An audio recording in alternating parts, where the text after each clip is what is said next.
שעת ערב ירדה בעתיות על גבעות הגליל התחתון, כאילו גם היום היה עייף. השמש כבר לא כפחה, בקושי שאירה אור זהוב על אדמת התרשים הדמדמה של הדרך, על גדר העץ, על האבק שרונה, לויה אלתה, בכל צעד מאז ירדה מהטנדר, כמה פיתולים קודם לכן. נשעה מזוודה ישנה ביד אחת. בידה השנייה תמקה בחלקה התחתון של בתנה. לא כי חשבה שכך תקיל את המשקל, אלא כי המחווה הזו ניתנה לה תחושה שעדיין יכלה לדאוג למשהו. הייתה בחודש השמיני להריונה, רגלי הנפוחות, גבה שפוף ונפשה באותה נקודה שבה אדם כבר לא יודע אם הוא מחזיק מעמד בכבוד, או פשוט כי אין לו ברירה אחרת. הגבר שהכניס אותה להריון. אורי לא נעלם בבת אחת. היה קל יותר לשנו אותו, אילו היה עוזב בבת אחת. אבל לא, הוא עשה משהו איטי והחזרי יותר. הוא החל לסגת מחיה בהדרגה, מתחבא מאחורי הבטחות נדחות, תשובות מאוחרות ושתיקות ארוכות יותר ויותר. תחילה היו ימים, אחר כך שבועות, לאחר מכן היעדרות, שכבר לא נזקה להסבר.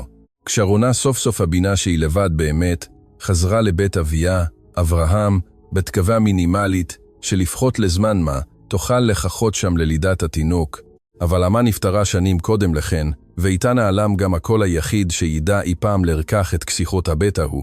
אביה הקשיב בלי להרים את קולו, בלי סקנדל, בלי אלבונות, ואולי בגלל זה כאב יותר. הוא אמר לה שהוא לא יכול לקבל תחת קורת גג ביתו בית במצב כזה, עם ילד שבדרך, וללא נישואין ברורים שיתמכו בה מול האנשים. רונה לא התווכחה, מעולם לא הייתה רגילה לעשות רעש מכאבה. יספה את מעט הדברים שהיו לה, סגרה את המזוודה ויצאה עם אותה תחושה עתיקה ומוכרת של לתפוס מקום שאחרים מעדיפו לפנות בהקדם. לכן, כשראיתה מרחוק את המשק של דודתה חנה, חשה שהיא מגיעה לא לפתרון, אלא לדלת האחרונה שעוד העזה לדפוק עליה. המשק היה פשוט, אבל היה בו משהו יציב. גדר העץ, החצר המגורפת, כמה תרנגולות מגרדות ליד המרפסת, כלב זקן רובץ ליד המדרגות, האסן הידק העולה מהמטבח. היה סדר, היו חיים, היה חום צנוע באוויר, ריח קפה שחור, לחם טרי, עץ להסקה, אדמה שאכלה להתקרר עם שקיעת השמש. רונה עמדה מול הכניסה, נשמע באיטיות וישרה מעט את גבה. הגיעה עד לשם עם גוף מוטש, כן, אבל עדיין נשאר לה דבר אחד שלא רצתה לאבד. הדרך לבקש בלי להשפיל את עצמה. היא הרימה את ידה ודפקה על הדלת. מבפנים נשמעו צעדים נחושים. הדלת נפתחה וחנה הופיעה. דודיתה עדיין שמרה על אותה נוכחות חזקה שרונה זכרה מילדותה. גב זקוף, עיניים קשובות, ידיים של אישה הרגילה לעבוד יותר מאשר להתלונן. נשעה מטפחת מטבח על כתפה ופנים שלבים, ללא התרגשות תיאטרלית. היא הביטה תחילה בפניה של רונה, אחר כך במזוודה, אחר כך בבטן, שכבר הייתה גדולה תחת השם עלה. רונה חשה שגרונה נחנק, אך בכל זאת דיברה בזהירות, בלי להתמוטט. דודה, אני יודעת שהגעתי בלי להודיע. אני לא באה לגרום לצרות. אני רק צריכה מקום שקט להישאר בו קצת זמן עד שהתינוק יוולד. אם אי אפשר, אבין. חנה שתיקה כמה שניות. זו לא הייתה שתיקה קרה, אלא שתיקה של מי שמביט היטב לפני שהוא מדבר. אחר כך הסתה צעד הצידה ופיתחה את הדלת רחב יותר. תיכנסי קודם ילדה, על דברים חושבים טוב יותר כשלא עומדים באבק. המשפט ההוא היה כה פשוט, שכמעט שבר את כה רוחה של רונה. הורידה את עיניה לרגע. היא נענה ועשתה צעד קדימה. אך עדיין בלי לסיים לחצות את הסף. חנה פנתה את פניה אל פנים הבית, וקרא בקול רגוע. איתן בו רגע בבקשה. מהמרפסת האחורית הופיע גבר כבן 33 בעל הליכה שלווה, וידיים שסומנו מעבודה. זה היה איתן כן. הגבר שגר במשק כבר שנים ועזר לחנה בקול. אחרי שמשפחתו שלו התפרקה עם הזמן והקשיים, חנה ניתנה לו קורת גג ועבודה, והוא נשאר. עם השנים חדל להיות רק מי שעזר בנכס. הוא הפך לחלק מהקצב של הבית עצמו. היה שקט, חרוץ, מאותם גברים שלא אומרים הרבה, אבל תמיד נמצאים היחן שצריך. איתן יצא למרפסת וניגב את ידיו במטלית נקייה. כשראה את רונה, לא הראה סקרנות מביכה או הפיתאה, רק תשומת לב שלווה ומקבדת. חנה סימנה על המזוודה במחווה קצרה. תעזור לנו עם זה. איתן התקרב בצעד איטי. כאילו ידע שבזמנים מסוימים, אפילו צורת התנועה יכולה להקל או לפגוע. עצר מול רונה ודיבר בקול נמוך, חם, בלי לפלוש. אם תרשי לי, אקח אותה. תודה, מלמלה.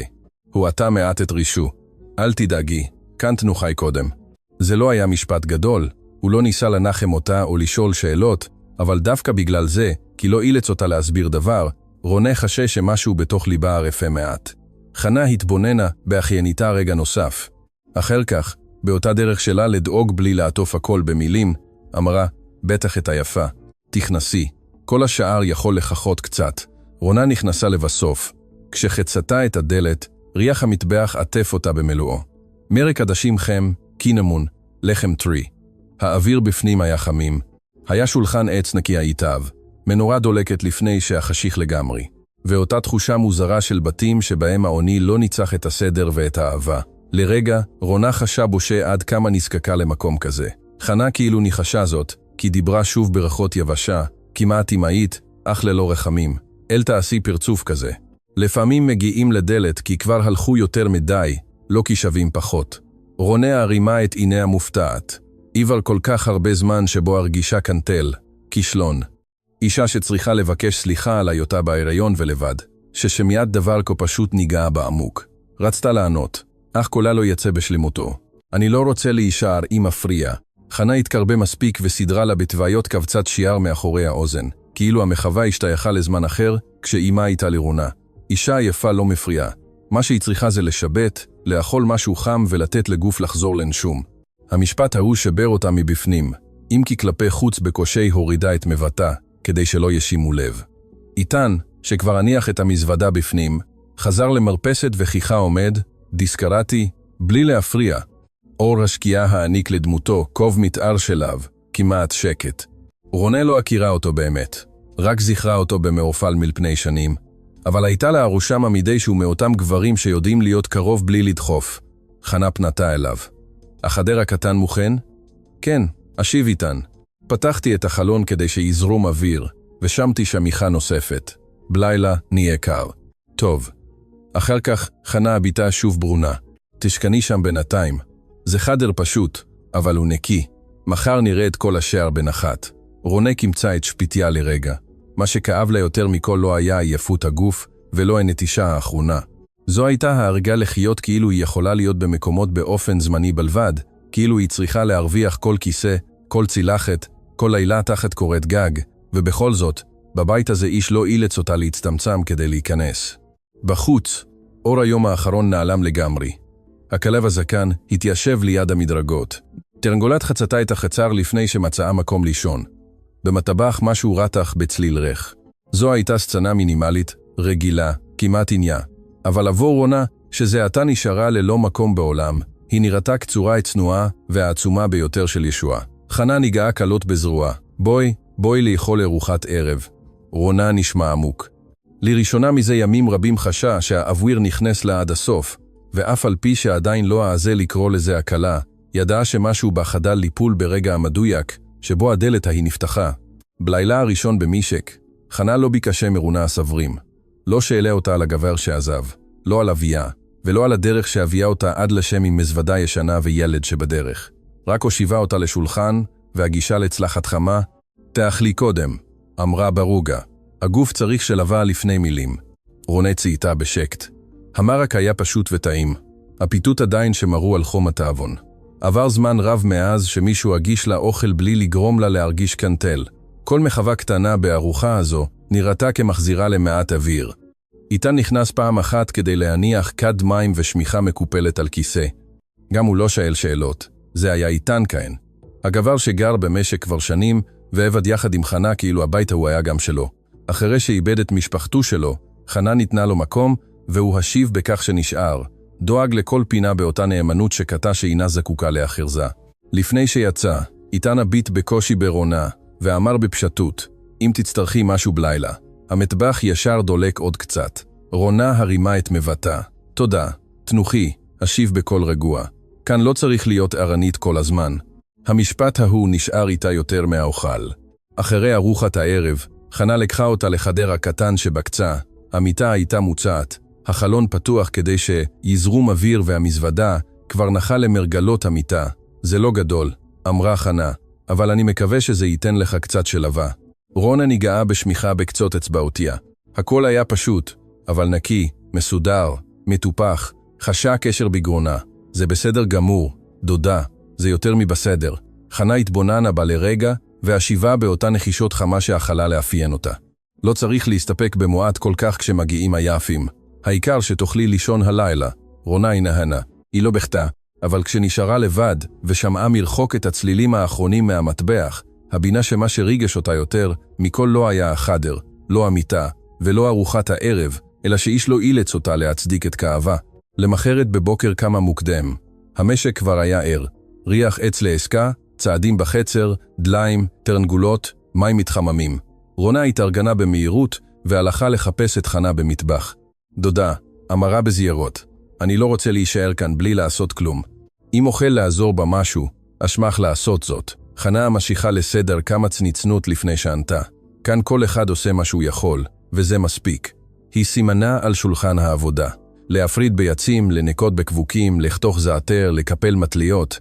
אלה היו מטלות קטנות, אך חנה ניתנה להן בטבעיות, לא כתובה, אלא כחלק מהיום.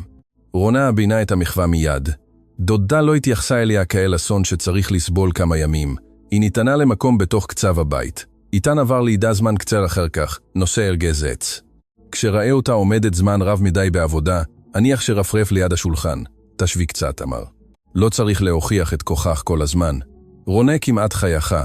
אני לא רוצה להיות חסרת תועלת. איתן ענית ברישו בעדינות. מנוחה לא הופכת אף אחד לחסר תועלת. היא הביטה בו לשנייה, מופתעת מפשטות האמת הזו. אחר כך התיישבה.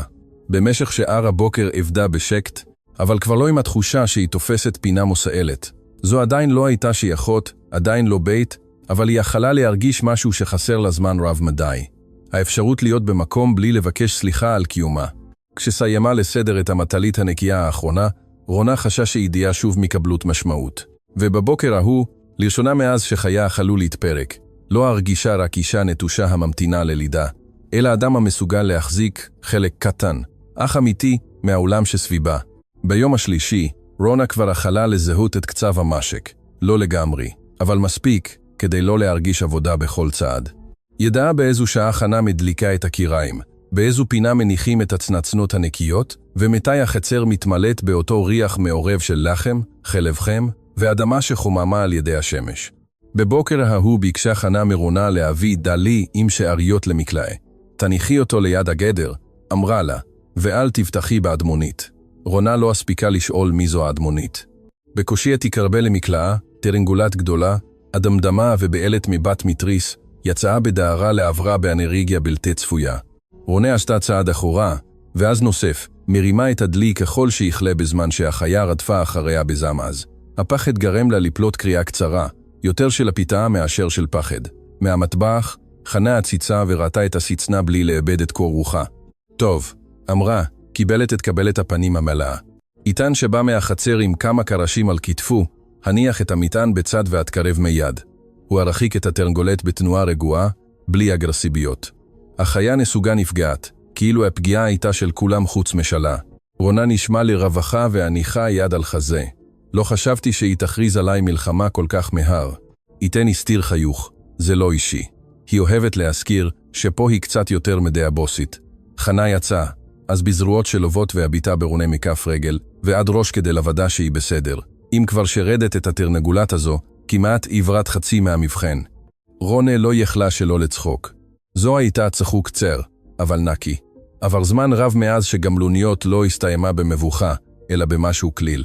האירוע נשאר מרחף באוויר כשותפות קטנה. מאוחר יותר, כשחנה חיממה חלב עם קינמון, והפכה כמה פיתות על התאבון, התינוק החל לזוז בעוצמה בתוך ביתנה של רונה. היא עצרה לרגע והניחה את ידה על בד השמלה.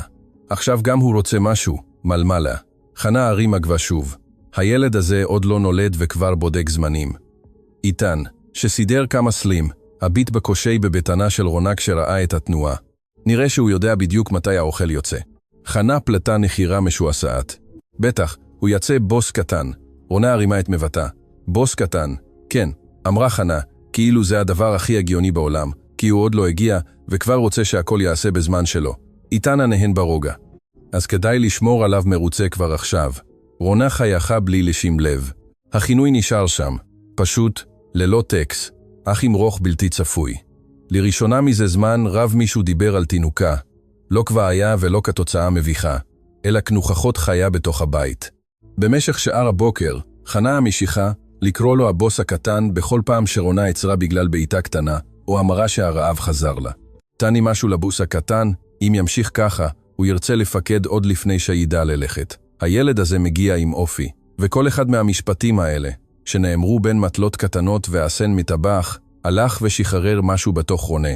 המשק לא התייחס אליה כאישה שסומנה באסונה, אלא כמי שעדיין יכולה לצחוק, לעבוד, לאכול בתיאבון, ולחכות לילדה בין אנשים אמיתיים. מאוחר יותר, כשרונה יצאה למרפסת לנוח קצת, ראתה את איתן מתקן ציר ליד הסככה. הוא עבד באותו ריחוז שליו, שנראה כחלק ממנו. הוא לא דיבר הרבה, אבל גם לא קפא שתיקה. בנוכחותו היה משהו יציב, כאילו הוא שייך באופן טבעי לכל מה שהיה בסדר בבית הזה. רונה התבוננה בו רק לרגע, בעוד רוח קלה הזיזת שמילתה מעל ביתנה. היא הגיעה וחשבה שהיא רק באה לבקש מקלט, אבל בבוקר ההוא, אחרי תרנגולת זוהמת, כמה פיתות חמות ותינוק, שכבר קראו לו הבוס הקטן, המשק החל להרגיש קצת פחות כמו מקום מוסעל. היא עדיין לא העזה לקרוא לזה בית, אבל כבר לא נראה לה שזה מקום שבו היא צריכה להתחבא כדי לעתים. עם חלוף הימים, רונה יכלה לשים לב לדברים שאיש לא אמר לה, אבל היו שם.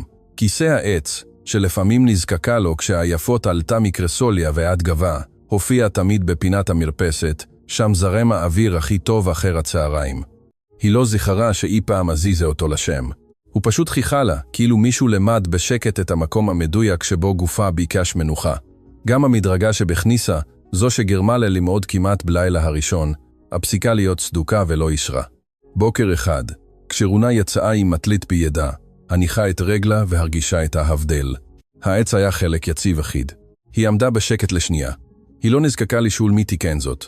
מהחצר, איתן בדק חבל ליד המקלעה, שרבליו היו מופשלים, והשמש נפלה עליו מהצד על פניו. הוא לא הרים את מבטו מייד, אבל רונה ידעה. באותה ודאות שלווה שנולדת מפרטים חוזרים, שזה היה הוא. היא לא אמרה דבר, רק המשיכה להביט במדרגה רגע נוסף, כאילו פיסת העץ היא אמרה לה משהו גדול מדי לדבר כה קטן. מאוחר יותר, כשהחום התגבר מעט והיא נשארה עומדת זמן רב מהנדרש מקפלת מטליות, חנה התבוננה בה מהשולחן שבו סדרת צניצנות. אם תמשיכי ככה, תתעייף עם הרוב גאב התאורה, אמרה בלי כסיחות. רונה הרימה את ראשה. לא רצתה להשאיר את העבודה באמצע. חנה סימנה בסנטרה על הכיסא שמתחת למרפסת. לשבת לא משאיר שום דבר באמצע, זה רק מונע מהגוף לגבות את החשבון מאוחר יותר. רונה חייכה קלות והלכה לשבת. הרוח שעברה בפינה הייתה קרירה, רחה. משם ראתה את החצר, את החבל שעליו נטלו המטליות הנקיות וחלק מהמקלעה. חנה המשיכה בעבודתה כמה שניות. אחר כך הוסיפה באותו כל יבש שתמיד דאג יותר ממה שנראה. תינוק הזה לא צריך אמא אמיצה בכוח, הוא צריך אמא שלמה. רונה הורידה את מבטה לידיעה. איש לא דיבר אליה כך זמן רב, בלי רחמים, בלי עטפות, בלי לגרום לה להרגיש שברירית. רק עם אמת פשוטה שהעיניקה מנוחה. לפעמים קשה לי להישאר בשקט, התוודתה בקול נמוך. חנה עינה כמו מי שמבין משהו בלי צורך לפתוח אותו יתר על המידה. כן, זה קורה להרבה אנשים כשעבר זמן רב מדי, והם מרגישים שהם צריכים להרוויח אפילו את האוויר. רונה לא ענתה, חשה לחיצה עדינה בחזה, לא של הצב, אלא של הכרה. היה משהו מרפא מאוד בכך שאדם אחר ינקוב בשלווה בשם פיצה, שאפילו היא לא ידעה להסביר היטב. לאחר מכן, איתן עבר ליד המרפסת עם ארגז כלים. עצר כשראה את רונה יושבת. איזה יופי, אמר בפשטות. למקום הזה יש צל טוב יותר בשעה הזו. רונה הניחה יד על משענת הכיסא. אתה שערת אותו כאן? איתן הביט בכיסא לרגע, כאילו השאלה לא הייתה בעילת חשיבות רבה. חשבתי שזה יכול להועיל לך. היא רצתה להודות לו באופן גדול יותר, אך פשטותו שלו רמזה לה, שאין צורך להפוך לחגיגי דבר שנולד טבעי. כן, זה מועיל לי, אמרה לבסוף. איתן ענהן. אז, זה בסדר, והמשיך ללכת. רונה ראתה אותו מתרחק בחצר באותה דרך שלו להיות תמיד עסוק, תמיד קשוב, בלי להפוך פולשני לעולם. לא היו בו מילים יפות או מחוות בולטות, רק דרך קבועה לדאוג לדברים הקטנים, כדי שהיום ישקול פחות. באותו אחר צערים, בעוד המשק המשיך בקצב הדליים, הצללים הערוכים והסן המטבח, רונה הבינה משהו שהותיר אותה בשתיקה. היו אנשים שידעו לפנות מקום לאחר בלי לומר זאת בקול רם, מדרגה מתוקנת, כיסא שהונח בצל הנכון, משפט שנאמר בזמן כדי שאדם ינוח ללא אשמה. אלה לא היו דברים גדולים, אבל דווקא בגלל זה הם ניגעו עמוק יותר. ולראשונה מאז שהגיעה, רונה חדלה לחשוב רק כמה זמן תוכל להישאר שם. היא יכלה לאט מאוד להרגיש מה זה להיות מטופלת בלי להיות חייבת דבר בתמורה. באותו בוקר חנה החליטה שרונה יכולה לעזור עם כמות של ריבה. זו לא הייתה עבודה קשה, אך היא דרשה תשומת לב. לנקות היטב את הצנצנות, לבדוק את המחסים, לחתוך את הפירות לחתיכות אחידות ולהכין את התוויות. המטבח הריח סוחר חם, קינמון ופירות המתבשלים לאט. בחוץ, השמש זרחה בעירה על החצר, אך בפנים הכל נראה שזז בשלבה ידידותית יותר. רונה עבדה בריחוס, נענית בשקט מסוג המטלה הזו, שאילצה את הידיים להישאר באהבה. כשהריבה הייתה מוכנה והצנצנות סגורות, היא יכלה להדביק את התוויות. בהתחלה לא שמה לב. רק אחר כך, כשנסוגה מעט, ראתה את הבלגן. חלק היו עקומות, אחרות גבוהות מדי, אחרות כמעט בצד. אף צנצנת לא דימתה לאחרת. רונה חשה חום עולה לפנייה. אוי, מלמלה כשלוקחת אחת לידה. יצאו לי לא טוב. זו לא הייתה רק עניין של תוויות. זו הייתה אותה תחושה ישנה שחזרה אליה בכל פעם שטעתה. של הפריאה, הרסה משהו, הבהירה שהיא תופסת מקום שעדיין לא זכתה לו לגמרי. אפשר להיסיל אותן ולהתחיל מחדש? אמרה מיד. זה לא יקח לי הרבה זמן. חנה לקחה אחת מהצנצנות, הביטה בה ברצינות רבה ואז הרימה גבה. ובכן, ישרות, מה שנקרא ישרות, הן לא יצאו. רונה כמצא את שבטיה, מוכנה לתיקון, אך חנה סובבה את הצנצנת מעט בין אצבעותיה והוסיפה, ברוגה. אבל אני אגיד לך משהו נוסף, יחד הן נראות כמו משפחה.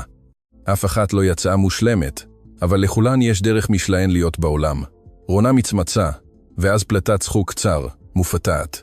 איתן, שזה עתה נכנס עם קופסה קטנה של גבינה טריה, לקח צנצנת אחרת והתבונן בה כאילו העריך פריט עדין. זו מותה, אמר, אבל יש לה אופי. רונה הביטה בו והפעם צחקה באמת. לא ידעתי שלצנצנות יכול להיות אופי. בטח שיכול, השיבה חנה, בלי לעבד את חוט עבודתה.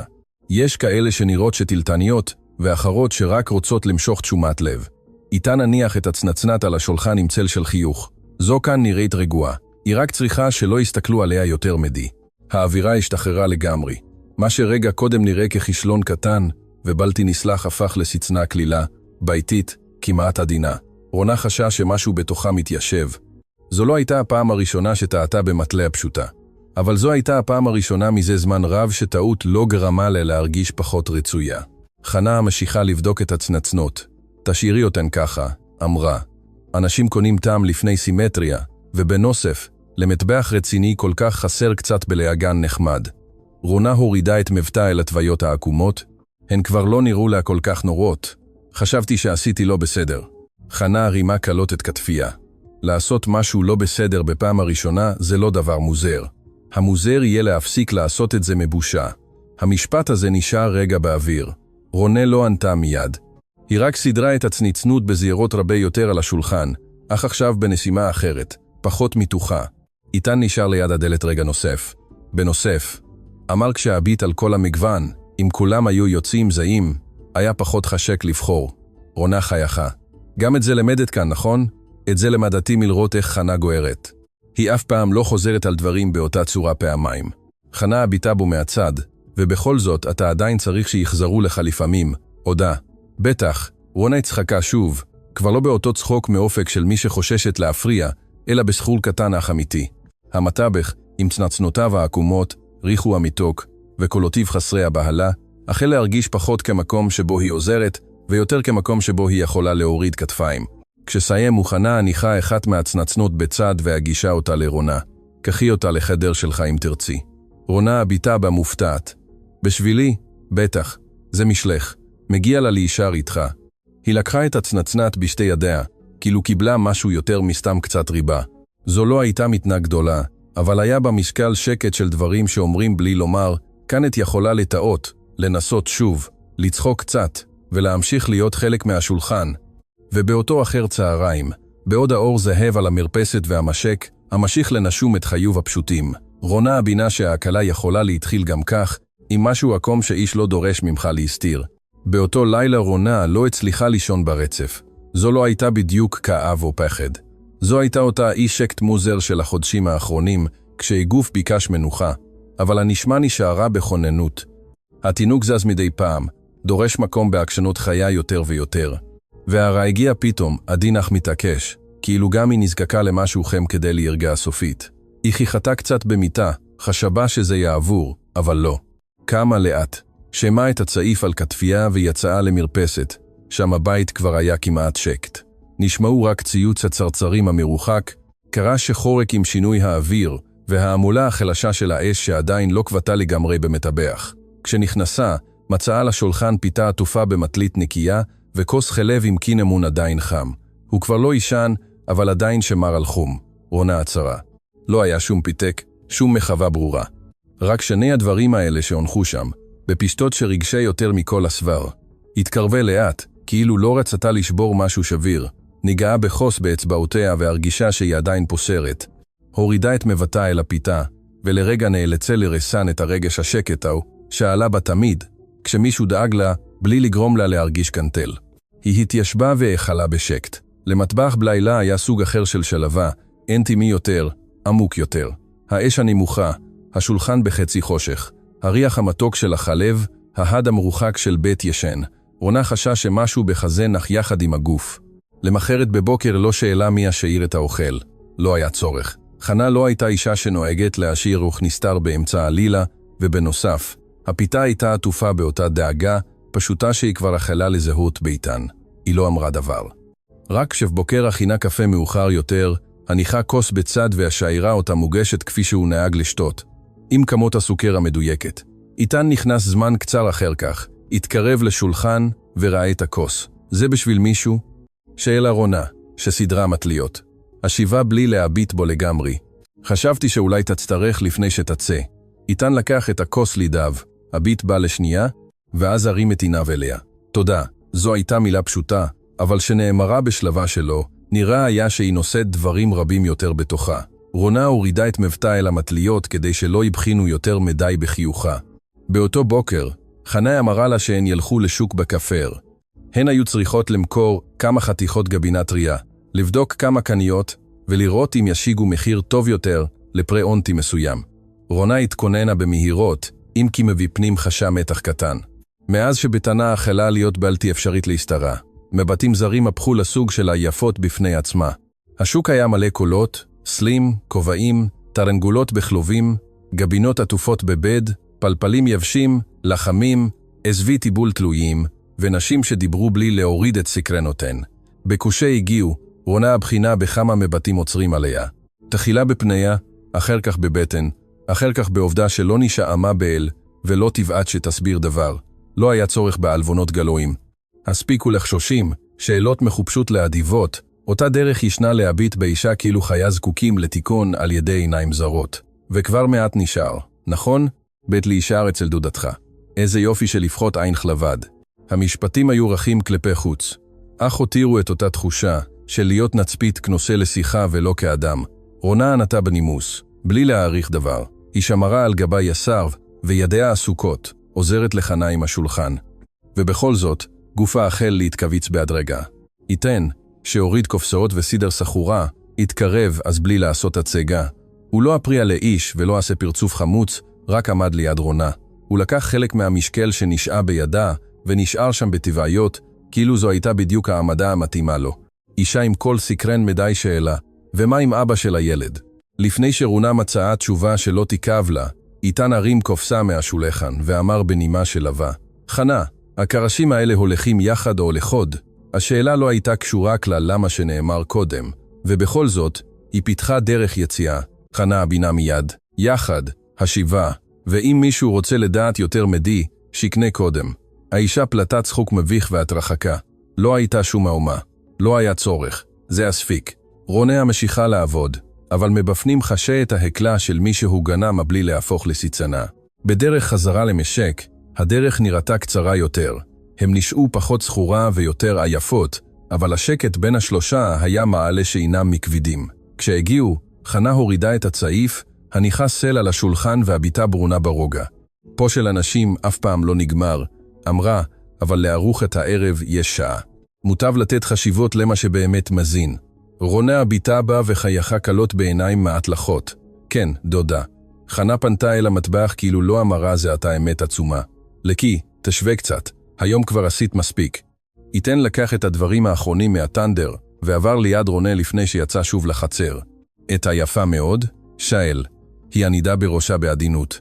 פחות ממה שהייתי. הוא התבונן בה לרגע באותה תשומת לב שקטה שמעולם לא נראתה פולשנית. אז היום לא יצא כל כך רע. רונה ראתה אותו מתרחק לעבר החצר שתופעת אור השמש של אחר הצהריים. היא חשבה על הפיתה החמה מעלילה הקודם, על כוס הקפה מאותו בוקר, על הדרך שבה עמד לצידה בשוק, בלי לעשות רעש, בלי לדרוש דבר, בלי להשאיר אותה לבד. היא עדיין לא ידעה איזה שם לתת לסוג כזה של דאגה, אבל היא יכלה להבין שיש אנשים שטוב לבם אינו זקוק להקרזה כדי להישאר איתך כל היום. אחרי יום השוק, משהו השתנה ברונה. אף על פי שלא הייתה יודעת להסביר זאת במילים מדויקות. זו לא הייתה טרנספורמציה גדולה או פתאומית. היא לא הפסיקה להרגיש פגיעה בין לילה, ולא הפכה לפיתה לאישה ללא פחד. אבל החלה לשים לב שבתוך קצב המשך, הייתה נוכחות שהפכה לחלק מימיה באופן שקט וקבוע. איתן, לא בגלל שהתערב בכל דבר, ולא בגלל שחיפש למשוך את תשומת לבה. נהפוך הוא, דווקא דרך נוכחותו הבלתי כפויה, רונה החלה להרגיש אותו קרוב יותר ויותר. אם דלי היה מלא מדי, איתן הופיע לפני שהיא נאלצה לבקש עזרה. אם הרוח התחזקה בחצר, הוא הבטח את הדברים הקלים, והשאיר את המעבר פנוי במקום שבו היא נאלצה ללכת. אם דלת נתקעה, או שולחן הונח לא טוב, כשרונה הסתכלה שוב, זה כבר היה מסודר. הוא מעולם לא עשה מעבודתו הצגה, רק הפך את היום לקל יותר סביבה. בוקר אחד, כשחנה בדקה כמה גבינות טריות על השולחן, רונה ניסתה להזיז מגירה עם צנצנות כדי לפנות מקום. בקושי הרימה אותה מעט, חשה משיכה בגב ונעצרה. איתן, שנכנס מהמרפסת, הניח את מה שנישה בידיו והתקרב בלי חיפזון. את זה אני עושה. רונה שחררה את המגירה מיד. רק רציתי להזיז אותה מהדרך. הוא הזיז אותה בקלות והניח בפינה אחרת. את כבר עושה מספיק עם להחזיק את הבוס הקטן. מהשולחן, חנה אפילו לא הרימה את מבטה. והבוס הקטן לא עוזר בכלל, רק מפקח. רונה חייכה.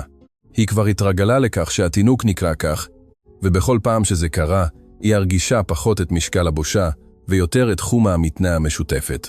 יום אחר, כשרונה תילתה כמה מטליות בחצר, משב רוח הרים חלק מהחבל, וכמעט גרם לה לאבד את שיווי משקליה כשהסתובבה. איתן הופיע מצד העורבה, החזיק את החבל ביד אחת וביד השנייה הבטח את הקשר שהשתחרר. הרוח הזו לא מודיעה מראש, אמר, גם אני לא ראיתי אותה מגיעה, לכן כדאי להשאיר לה פחות הזדמנויות. המשפט היה פשוט, אך נאמר כך, בשלבה האופיינית לו, נראה היה שהוא מסרט הרבה יותר מחבל קשור רע. רונה הביטה בו לשנייה. אתה תמיד יודע מה לעשות. איתן סיים את הקשר לפני שענה. לא תמיד. אבל כשמשהו יכול להפוך לכבד יותר, אני מעדיף להגיע מראש. התשובה ההיא נשארה לרונה בחזה במשך כמה שעות. הוא לא היה אדם של נאומים או מחמאות קלות, אבל הייתה לו דרך דיבור שלא קישתה דבר, ודווקא בגלל זה ניגע עמוק יותר. עם חלוף הימים, רונה החלה לשים לב לדבר נוסף. היא כבר לא הייתה צריכה להתרגל לאיתן. היא התרגלה. נוכחותו הפכה לחלק מסדר המשק, באותו אופן כמו הקירים הבוערות עם עלות השחר או צל המרפסת אחר הצהריים. אם לא ראתה אותו בשלב קלאשו של היום, הוא חסר לה. לא בחרדה, עדיין לא בהתרגשות של אהבה, אבל כן באותה תחושה מוזרה, שמשהו חסר במוזיקה היומיומית של הבית.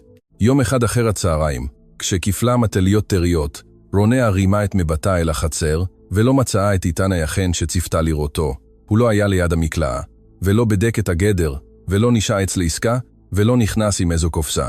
המקום נראה לה ריק מהרגיל. רק כמה דקות אחר כך ראתה אותו יוצא מהסככה, עם כמה כלים על כתפו, וברגע זה, בלי כוונה, רונה חשה שהיום חוזר למקומו. היא הופתעה כל כך מעצמה שהורידה מיד את מפתה למטליות. חנה, שהתבוננה יותר ממה שהגיבה, הניחה צנצנת על השולחן, ואמרה בתמימות לכאורה, כשמישהו כבר הופך לחלק מקצב של בית, מרגישים כשלא עובר ליד. רונה המשיכה לקפל את המטלית כאילו לא הבינה. כן, אני מניחה. חנה לא הייתה קשה. רק סדרת צנצנת נוספת והוסיפה. לא לכל מה שנותן שלווה צריך שם מהר. רונה שתקה. זה עשה לי טוב כי בעצם זה מה שקרה לה יותר מכל. איתן אכל לתת לה שלווה. לא שלווה רועסת, לא אשליה חפוזה, אלא שלווה עדינה. שלווה של לדעת שאם תפנה את ראשה, סביר להניח שהוא יהיה שם. פותר משהו, מחזיק משהו, דואג למשהו בלי לבקש הכרה. ולאישה שחיה זמן קורב בתחושה שהכל יכול לסגת בכל רגע. לקביעות הזו היה משהו מרפא עמוק. באותו לילה, בסיום ארוחת הערב, חנה קמה ראשונה כדי לאחסן כמה דברים. רונה רצתה לעזור, אך היא תינוק זז בעוצמה והיא הניחה יד על בטנה, עוצמת עיניה לרגע. איתן, שאסף את הכלים, הבכין בכך מיד, תשבי. אני אשים את זה, אני עוד יכולה לעזור. הוא ענית ברישו בעדינות, כבר עזרת מספיק ליום, לא היה כוח פקודה בקולו, גם לא התנשאות. רק אותה נחישות שלווה שבה נראה היה שמזכיר לדברים את מקומם הטבעי. רונה התיישבה מהשולחן, וראתה אותו נע במטבח בקלות שלווה, מעביר צלחות, מסדר כוסות, מקבע מנורה, משאיר אחרת דולקת. הוא לא עשה דבר יוצא דופן, ובכל זאת, בפשטות הזו היה משהו שריגש אותה יותר מכל מחווה מבריקה. היו גברים שהבטיחו עתיד במילים יפות, ואז נעלמו כשהחיים הפכו כבדים. והיו אחרים, חשבה רונה, שכמעט לא אמרו דבר, אבל ידעו בדיוק היכן להניח את הידיים כדי שבית ימשיך להרגיש בטוח. כשאיתן סיים, לקח את הכוס האחרונה ועבר לידה. הבוס הקטן כבר רגוע יותר, רונה הניחה את ידה על בטנה וחייכה. כרגע כן, אז אני מניח שהוא אישר את היום, היא פלטת צחוק קטן, הוא תובעני יותר מדודתך. ייתן הביט לכיוון המטבח שבו חנה המשיכה לסדר דברים. לא יודע. את זה צריך לבדוק עם הזמן. רונה הורידה את ראשה, עדיין מחייכת, ובעוד עלילה התיישב על המשק בשקתו החמה, הבינה משהו שהותיר אותה שקטה מבפנים. היו אנשים שנוכחותם לא הכבידה, לא פלשה, לא דרשה, רק גרמה לעולם להרגיש ראוי יותר למגורים. ואיתן החל לעשות עבורה בדיוק את זה. בוקר אחד, בעוד האור נכנס נקי מחלון המטבח, והמשק החל בעבודתו הרגילה, חנה קרא לרונה במחווה קצרה. על השולח הייתה צרור קטן של מפתחות, לא רבים, רק אלה הדרושים לארון, שבו שמרו דברים לשימוש עדין. סוחר, קינמון, בדים נקיים, מכסים חדשים, מחברות חשבונות פשוטות, ומרכיבים מסוימים שחנה העדיפה לשמור בסדר. רונה חשבה שדודיתה תבקש ממנה להוציא משם משהו, אבל חנה לקחה אחד מהמפתחות, הפרידה אותו מהשאר, והניחה אותו מול ידה. תשמרי אותו אצלך. רונה הביטה בו בלי לגעת בו מיד. אני? כן, חנה המשיכה לסדר כמה צנצנות כאילו אמרה משהו רגיל לגמרי. הארון הזה נפתח פעמים רבות ביום. נמאס לי להוציא את המפתח מהסינר כל הזמן. רונה הבינה שזו לא כל האמת, אם כי גם לא שקר. המפתח היה קטן. היא לא קיבלה אותו בזהירות. אני אשמור עליו טוב. חנה הרימה את מבטה לבסוף, והביטה בה באותה נחישות צנועה שלא נזקקה לקישוט. זה אני מקווה. מי שיודע לשמור על דבר אחד, עם הזמן לומד גם לשמור על מקום. המשפט נשאר באוויר במשקל שלו. רונה הורידה את מבטה אל המפתח שהתנח בכף ידה. זה היה חפץ פשוט, ללא ערך מיוחד לאיש, אבל באותו רגע הוא נראה לה כאחד הדברים העדינים ביותר שמישהו הפקיד בידיה מזה שנים. זו לא הייתה עזרה, זו לא הייתה חמלה, זו הייתה אמון. והאמון, למי שחיה בהרגשה שהיא תמיד חולפת, היה חום שונה. במשך שער הבוקר, רונה נשעה את המפתח בכיס הסינר והרגישה אותו בכל פעם ששילחה יד להוציא מטלית או לסדר את הבד מעל בטנה. בכל מגע, משהו בתוכה התייצב קצת יותר. היא כבר לא הייתה לבד במשק. המשק החל לאט מאוד לסמוך עליה. מאוחר יותר, חנה ביקשה ממנה להוציא כמה מחסים חדשים ושק קטן של סוחר. רונה הלכה לירון, פיתחה בזהירות ולקחה את הדרוש. הכל היה מסודר בניקיון הפרקטי של הבית. כל דבר במקומו, בלי יוקרה, בלי עודף, אבל עם הכבוד שמעניקה עבודה שנעשתה היטב. כשחזרה לשולחן, איתן נכנס מהחצר עם דלי ריק וראה את המפתח תלוי, עכשיו על השרוך שרונה קשרה למוטניה כדי לא לאבד אותו. הוא הביט בו רק לשנייה. קיבל את קידום, אמר. רונה הרימה את מבטה. נראה שכן. איתן הניח את הדלי ליד הדלת וצל של חיוך עבר על פיו. אז את כבר אדם מאימן. חנה ענתה לפני שרונה הספיקה לעשות זאת. היא כזו כבר זמן מה, רק שלדברים מסוימים יש את זמנם. רונה חשה שמשהו זז בתוכה, עדין, עמוק. היא לא אמרה דבר. לפעמים, כשריגוש היה נקי מדי, דיבור נראה כדרך לשבור אותו. הבוקר המשיך בקצב הרגיל שלו. אבל רונה עבדה אחרת, לא מהר יותר ולא מגושמת יותר, אלא בתנוחה אחרת. היה בתנועותיה טיפול חדש, שלא נולד מפחד לטעות, אלא מרצון שלה לעמוד באמון שניתן לה. והשינוי הקטן הזה ניכר גם בחוץ. הטרנגולת האדמונית, אותה אחת שגרמה לה לרוץ בחצר ימים קודם לכן, המשיכה להיות ממורמרת כלפי שאר העולם. היא ניקרה, מחתה, כפתה את אופייה בכל פעם שמישהו התקרב יותר מדי לשטחה. אבל עם רונה החל לקרות משהו מוזר. בהתחלה זו הייתה בקושי הפוגה. אחר כך בוקר אחד, כשהחיה חצתה את דרכה, רונה התקופפה מעט, דיברה אליה בקול נמוך, ולקחה אותה בזהירות, בזרועותיה כדי להרחיק אותה מהדרך. התרנגולת, לא ניקרה אותה. איתן, שתיקן קרש ליד המקלעה, הרים את מבטו בדיוק בזמן כדי לראות את הסצנה. תראי את זה, אמר, איתנו היא נלחמת ואיתך משתפת פעולה. חנה יצאה למרפסת ונגבה את ידיה במטלית. אני תמיד אמרתי שהטרנגולת הזו מזהה שמחות. רונה פלטה צחוק עדין, מחזיקה את הציפור בביטחון, שאפילו היא לא הייתה מדמיינת לעצמה שבוע קודם לכן. אני לא חושבת שזו שמחות. אולי היא כבר עייפה מה להילחם בי. או, אולי, אמרה חנה, היא כבר הבינה שלא בעת לכאן לקחת ממנה כלום. רונה הורידה את עיניה אלי טרנגולת שהניחה לעצמה להסתדר כמה שניות לפני שירדה מזרועותיה בכבוד שלם. המשפט של חנה הסתובב בראשה. לא בעת לכאן לקחת ממנה כלום. כמה דברים היו משתנים בחיי אילו יותר אנשים היו מבינים זאת קודם לכן. היא מעולם לא רצתה לתפוס את מקומו של איש. מעולם לא ביקשה יותר מהנחוץ. מעולם לא הגיעה כשהיא הורסת דבר. רק רצתה מקום שבו לא יהיה צורך להתנצל על קיומה. ואולי בגלל זה המפתח, הארון, הטרנגולת המבויתת, הטון הטבעי שבו חנה כבר כללה אותה בהחלטות הקטנות של היום, כל זה יחד החל ליצור ודעות חדשה. זו עדיין לא הייתה ודעות מוחלטת. עדיין היו לילות שבהם המזוודה הסגורה, למרגלות המיטה הזכירה, לה שחלק ממנה עדיין מוכן לעזוב אם העולם שוב יסגר. אבל היא כבר לא חיה כל שעה כאילו היא במבחן. כשהגיע הערב, רונה שמרה את המפתח בכיסה, והלכה למרפסת לשבת לרגע. האוויר הריח זעתר מתייבש, עץ חם וחלב טרי. משם ראיתה את איתן ליד הגדר בודק כמה חבלים, ואת חנה נכנסת, ויוצאת מהמטבח בטבעיות של מי שעשה מהביט הזה צורה של התנגדות שקטה. היא הניחה יד על בטנה. היא תינוק זז באותה נחישות מוכרת, כאילו טובע המקום. רונה חייכה קלות. כן, מלמלה לעצמה. אני יודעת. היא לא ידעה אם דיברה אל הילד או אל לבה שלה. אולי אל שניהם, כי באותו אחר צהריים, עם מפתח קטן נחל מוטניה, והשמש השוקעת בעדינות על החצר, היא הבינה משהו שסוף סוף החל להיראות כאמת. אדם מתחיל להיות שייך למקום הרבה, לפני שהוא מעז לומר זאת בקול רם. באותו יום רונה הלכה לחדרה החסון הקטן, בחיפוש אחר בדים ישנים שחנה ביקשה ממנה לכיסוי צניצנות. המקום הריח עץ, קלים, ואבק נקי שיש לדברים כשהם עדיין שימושיים, למרות שהיו מאוחסנים זמן רב. היא נכנסה לאט, מזיזה בזהירות ארגס פח, ושק מקופל על הקיר, ואז ראתה אותו. בקצה החדר, ליד שולחן העבודה, היו כמה קרשים משויפים, פטיש קטן, מסמרים מסודרים במכסה מתחת, ומבנה עץ שעדיין לא שלם, אך כבר הראה בבירור מעמד להיות. אריסה. רונה נשארה ללא נייה. זו לא הייתה אריסה קנויה או מאולתרת בחופזה. ניכר שהיא נעשית בסבלנות, הקצוות מוחלקים, החיבורים מדודים היטב, העץ עבר שיוף שוב ושוב כדי שדבר לא יפגע בידיים קטנות. כל חלק נראה כאילו נבנה לא רק כדי לשמש, אלא כדי להחזיק מעמד. איתן עמד עם גבועליה, רחון על אחד הצדדים, משייף בסכין שיוף בתנועות איטיות וקשובות. הוא לא שמע אותה נכנסת. רונה לא רצתה להפריע מיד. היא נשארה שם כמה שניות מתבונן בסצנה ברגש, קושקת שהיה לה קשה לזהות אותו. עד לרגע זה, חלק ממנה המשיך לחיות כאילו הילד, והיא רק ממתינים למקום זמני, שבו יעברו את הלידה. אבל ההריסה הזו לא דיברה על מעבר. היא דיברה על מקום, על קביעות, על מישהו שכבר חשב על התינוק כחלק מהביט.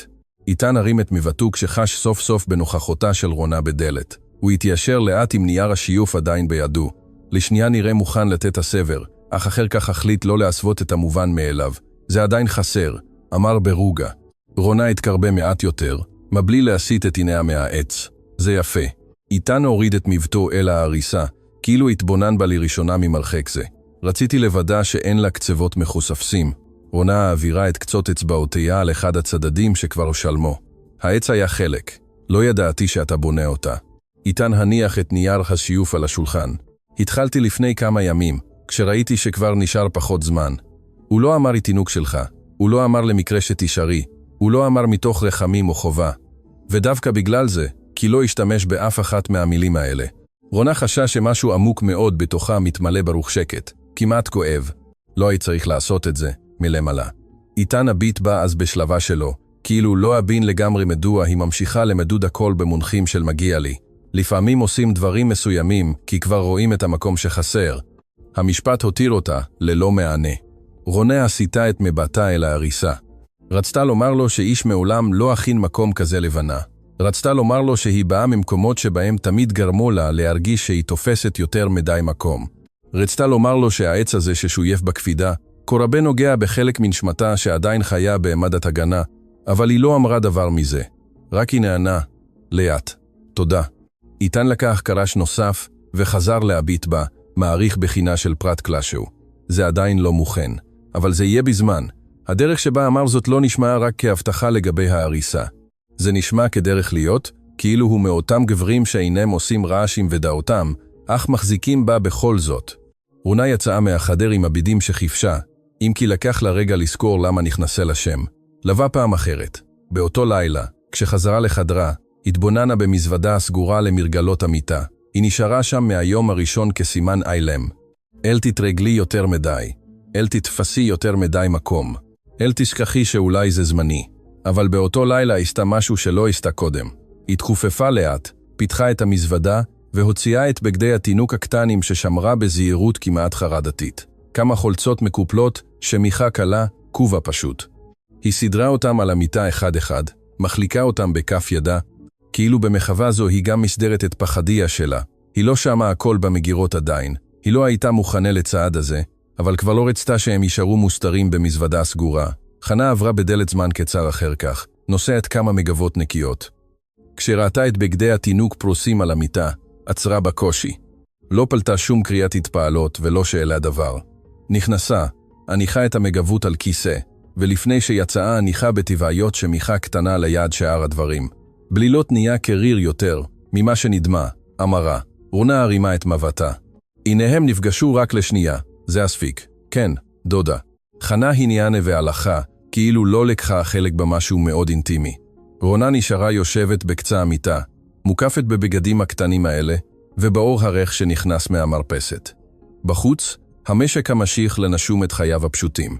דלי מונח על הקיר, כלב מתמקם בצל, צעדי איתן מתרחקים לעבר החצר. לאט לאט. רונה העבירה יד על השמיכה הקטנה שחנה השאירה. היא הגיעה למשק וביקשה בקושי פינה שבה תחכה ללידה מבלי להיזרק שוב אל העולם. ובכל זאת, מפתח בסינר, תרנגולת שכבר לא תקפה אותה, הריסה בבנייה ושמיכה, שהונחה ללא טיקס החלו לומר לה, אמת שעדיין התקשתה להאמין בה. בבית הזה מישהו כבר פינה מקום לבנה, ואולי גם באותו יום משתנה האוויר כבר מוקדם. זה לא היה משהו שאפשר היה לראות מיד, אבל במשק כולם נראו כאילו הרגישו זאת. הרוח החלה לנוע אחרת בין הגדר למרפסת, לחה יותר, כבדה יותר. השמיים, שהאם עלות השחר היו בהירים, התחסו לאט לאט בעננים קיים שנדחפו מרחוק, כאילו הערב עמד לרדת מוקדם מהרגיל. חנה הביטה פעם אחת לכיוון ההר ואמרה בעודה ממשיכה ללוש בצק, היום ירד גשם חזק. היא לא אמרה זאת בדאגה, אלא בשלבה של מי שמכיר היטב את התנהגות השמיים, ויודע שעל דברים מסוימים לא מתווכחים, רק מתכוננים. איתן יצא כמה פעמים מוקדם בבוקר, בדק את גג הסככה, הבטח כמה לוחות רופפים, הזיז שני שקים לפינה יבשה יותר, חיזק את בריח המקלעה, והניח יריעה מוכנה ליד הקיר. רונה ראתה אותו, הולך ובא מהמטבח בצעד הנחוש הרגיל שלו, בלי חיפזון מוגזם, אבל גם בלי לבזבז זמן.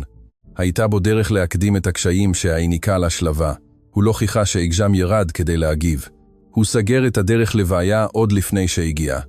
רונה יבשה כמה צניצנות ליד החלון, כשראתה אותו עולה על סולם נמוך כדי לבדוק חלק מהגון. הרוח הזיזה את חולצתו והעלתה מעט אבק מהחצר. היא נשארה להתבונן בו יותר מהרגיל. איתן לא עבד במחוות דרמטיות. דבר בו לא נראה כמפגש הארצה. אבל לראות אותו דואג לבית בצורה כזו, מאבטח כל דבר כאילו הכל חשוב. העיר בתחושה חדשה ועמוקה מאוד, של להיות מול מישהו שידע להחזיק עולם בלי לעשות רעש. חנה מבלי להסיר את ידיה מהבצק, דיברה מהשולחן. אל תעמדי שם כל כך הרבה זמן. רונה פינתה את ראשה. רק ראיתי אם כבר התחיל לרדת גשם. חנה הרימה גבה בשלווה שכמעט תמיד ראתה יותר ממה שאמרה. הגשם יכול לחכות. הגב שלך לא תמיד. רונה חייכה בעדינות והתיישבה על כיסה המרפסת, אותו כיסה שהופיע תמיד היחן שהייתה זקוקה לו יותר מכל. משם ממשיכה להביט בחצר. איתן ירד מהסולם, שינה מקום של כמה דליים והלך לבדוק את סגירת החלון. הכל נראה פשוט, כמעט רגיל, ובכל זאת, רונה חשש שכל אחת מהאחנות הקטנות האלה דיברה אליה על משהו גדול יותר, על דאגה, על קביעות, על נוכחות אמיתית. התינוק זז בתוכה בעוצמה. רונה הניחה יד על בטנה ונשמע באיטיות. נראה שגם הבוס הקטן מרגיש את השינוי, אמרה חנה כששמע לב. היום הוא היה יותר חסר מנוחה, השיבה רונה. חנה השאירה את הבצק מוכן ונקבע את ידיה בסינר, ילדים מרגישים כשהעולם מסתדר אחרת. לפעמים לפנינו. איתן נכנס באותו רגע מהדלת האחורית של המטבח, עם שיער פרוע קלות מהרוח, וכמה טיפות בודדות מתחילות לסמן את כתפיו. הגדר בצד הצפוני כבר מאובטחת היטב, אמר. גם כיסיתי את העץ לעסקה. חנה הנה, וגג המסדרון לא נרטב. אחר כך ייתן הביט ברונה. הכל בסדר? השאלה הייתה פשוטה, אבל כל עונישת שומת לב שקטה, שתמכה בה מיד. כן, ענתה. רק קצת חסר מנוחה. איתן הוריד את מבטו אל בטנה והינן כאילו דיבר גם עם הילד. אז כדאי לנו לסדר את הלילה. זו לא הייתה אמירה יפה במובן הקל, אבל לרונה היא הגיעה כליטוף נקי, כי היא לא נשמעה כנחמה ריקה. היא נשמעה כאמת, כמישהו שמוכן להכין הכל כדי שהיא והתינוק יעברו את הלילה בשלום. זמן קצר אחר כך, הגשם הראשון ירד על הגג בחפתה יבשה ופתאומית, כאילו השמיים סוף סוף הפסיקו להתאפק. החצר התחייתה תוך דקות. ריח האדמה הרטובה עלה בעוצמה, מתערבב בריח הקיריים הדולקים והלחם החם מהמטבח. רונה נשארה להקשיב. הטיפות ירדו יותר ויותר צפופות. הרוח דחפה נגד הקירות וגרמה לענפי העץ של לידה מקלעי לרוד מעט, אבל בתוך הבית הכל נשאר יציב. האור דולק, הסירים במקומם, החום שנאגר במטבח, קולה של חנה נע בין הורה להורה. צעדי איתן הולכים לבדוק פעם אחרונה ששום דבר לא ישתחרר. בתוך הסערה הזו שהחלה לעטוף את המשק, רונה חשה משהו שהרטיב את עיניה ללא עזרה. לא פחד, לא בדיוק. זו הייתה הקלה עמוקה כל כך שכאבה מעט, כי לראשונה מזה זמן רב לא הייתה לתחושה שאם העולם בחוץ יתפרק, היא תצטרך להתמודד עם זה לבד. חנה שוב ראתה אותה שקטה מביטה בגשם מהמרפסת. אל תהפכי סנטימנטלית מהמים, אמרה בריחות יבשה ואופיינית לה. הגשם לא מתרגש מכך שמסתכלים עליו יפה. רונה פלטה צחוק נמוך. לא, דודה, מוטב לי יכנס. בואי נאכל ארוחת ערב לפני שהבוס הקטן יחליט, שגם הוא רוצה להביא הדעה על מזג האוויר. רונה ציטה. כשעברה ליד איתן, הוא פינה למקום בלי לחשוב אפילו, כאילו כבר חישב את תנועותיו בהתחשב בתנועותה, והמחווה המינימלית הזו, כמעט בלתי נראית, ניגעה בה שוב באופן בלתי צפוי. הם אכלו ארוחת ערב בעוד הסערה, ממשיכה להתחזק בחוץ. בין רעש הגשם על הגג וחום המטבח, המשק נראה כי קטן ויציב בתוך העולם. מאוחר יותר, כשרונה חזרה לחדרה, עצרה לרגע בדלת. המזוודה עדיין הייתה למרגלות המיטה, בגדי התינוק מקופלים בקפידה, השמיכה הקטנה על הכיסה, הכל היה כמו קודם, ובכל זאת, משהו בתוכה כבר לא היה זהה. בחוץ, הסערה נמשכה. אבל באותו לילה, בעוד הרוח חבטה בבית והגשם ירד בכל עוצמתו, רונה לא חשה שהחושך מתקרב כדי לקחת ממנה משהו. היא חשה, נהפוך הוא, שיש גג מתנגד מעליה. ולפעמים, כשחיים זמן רב מדי בחוץ, זה מספיק כדי שהלב יתחיל להאמין באפשרות של להישאר. הגשם לא פסק כל הלילה. הוא חבט בגג בכוח מתמיד, מילא את החצר בשלוליות כהות, וגרם לרוח להתגנב בקצוות הבית בשריקה נמוכה. אבל בפנים המשק נשאר יציב, כאילו כל קיר ידע שבאותו לילה הוא לא יכול להיכשל. רונה הייתה ערה כבר זמן מה. כשחשה את הכאב הברור הראשון, זו לא הייתה רק אינוחות או אחת מאותן תנועות חזקות של התינוק שאליהן כבר התרגלה. זה היה משהו עמוק יותר, מדויק יותר, סימן שחצה את כל גופה ואילץ אותה לעצום את עיניה ולהניח יד על קצה המיטה. היא נשארה בשקט, נושמת, חיכתה. כשחזר הכאב, ידעה שזו כבר לא חשדנות. היא קמה לאט ויצאה למרפסת עם יד אחת על בטנה והשנייה נתמחת בקיר, אור המטבח עדיין דלק. חנה הייתה שם בודקת סיר קטן על האש, כאילו איכשהו ידעה שבאותו לילה לא כדאי לישון לגמרי. כשראתה את פניה של רונה, השמיטה מיד את מה שהיה בידה. זה התחיל? רונה, הנה. בלי כוח לומר הרבה יותר. חנה התקרבה מיד בלי לאבד את כל רוחה. טוב, תנשמי, אל תפחדי מראש. בואי צעד אחר צעד. הקול ההוא, נחוש ורגוע, היה הדבר הראשון שתמך ברונה באמת. רגע אחר כך, איתן הופיע מהמרפסת, אולי הוא זהר מנימת קולה של חנה, או מאותה תשומת לב שנראה שתמיד הייתה הרע אצלו. הוא הביט ברונה, אחר כך בחנה, והבין בלי צורך בהסברים ארוכים. מה חסר? שאלה חנה. היא יכלה לתת הוראות בדיוק של מי, שלא עומדת לתת לפחד לגבור על הלילה. מים חמים, מגבות נקיות, עוד עץ לעסקה, ותבדוק את המנורה בחדר. מיד. איתן זז מיד. הוא לא רץ. הוא לא שאל שאלות חסרות תועלת, לא נשא את הפחד על פניו. הוא עבר לדבר במהירות מסודרת, מדליק יותר אור, מביא מים, מכין את הנחוץ, מוודא שהדלת נסגרת היטב ושאף רוח לא תוכל להיכנס ולהפריע לרגע הזה. רונה נשענה על השולחן כשציר נוסף, כפף אותה מבפנים. חנה החזיקה בזרוע. תסתכלי עליי, אמרה ברוגע. הגוף יודע לעשות את זה, את לא לבד. תישארי כאן איתי.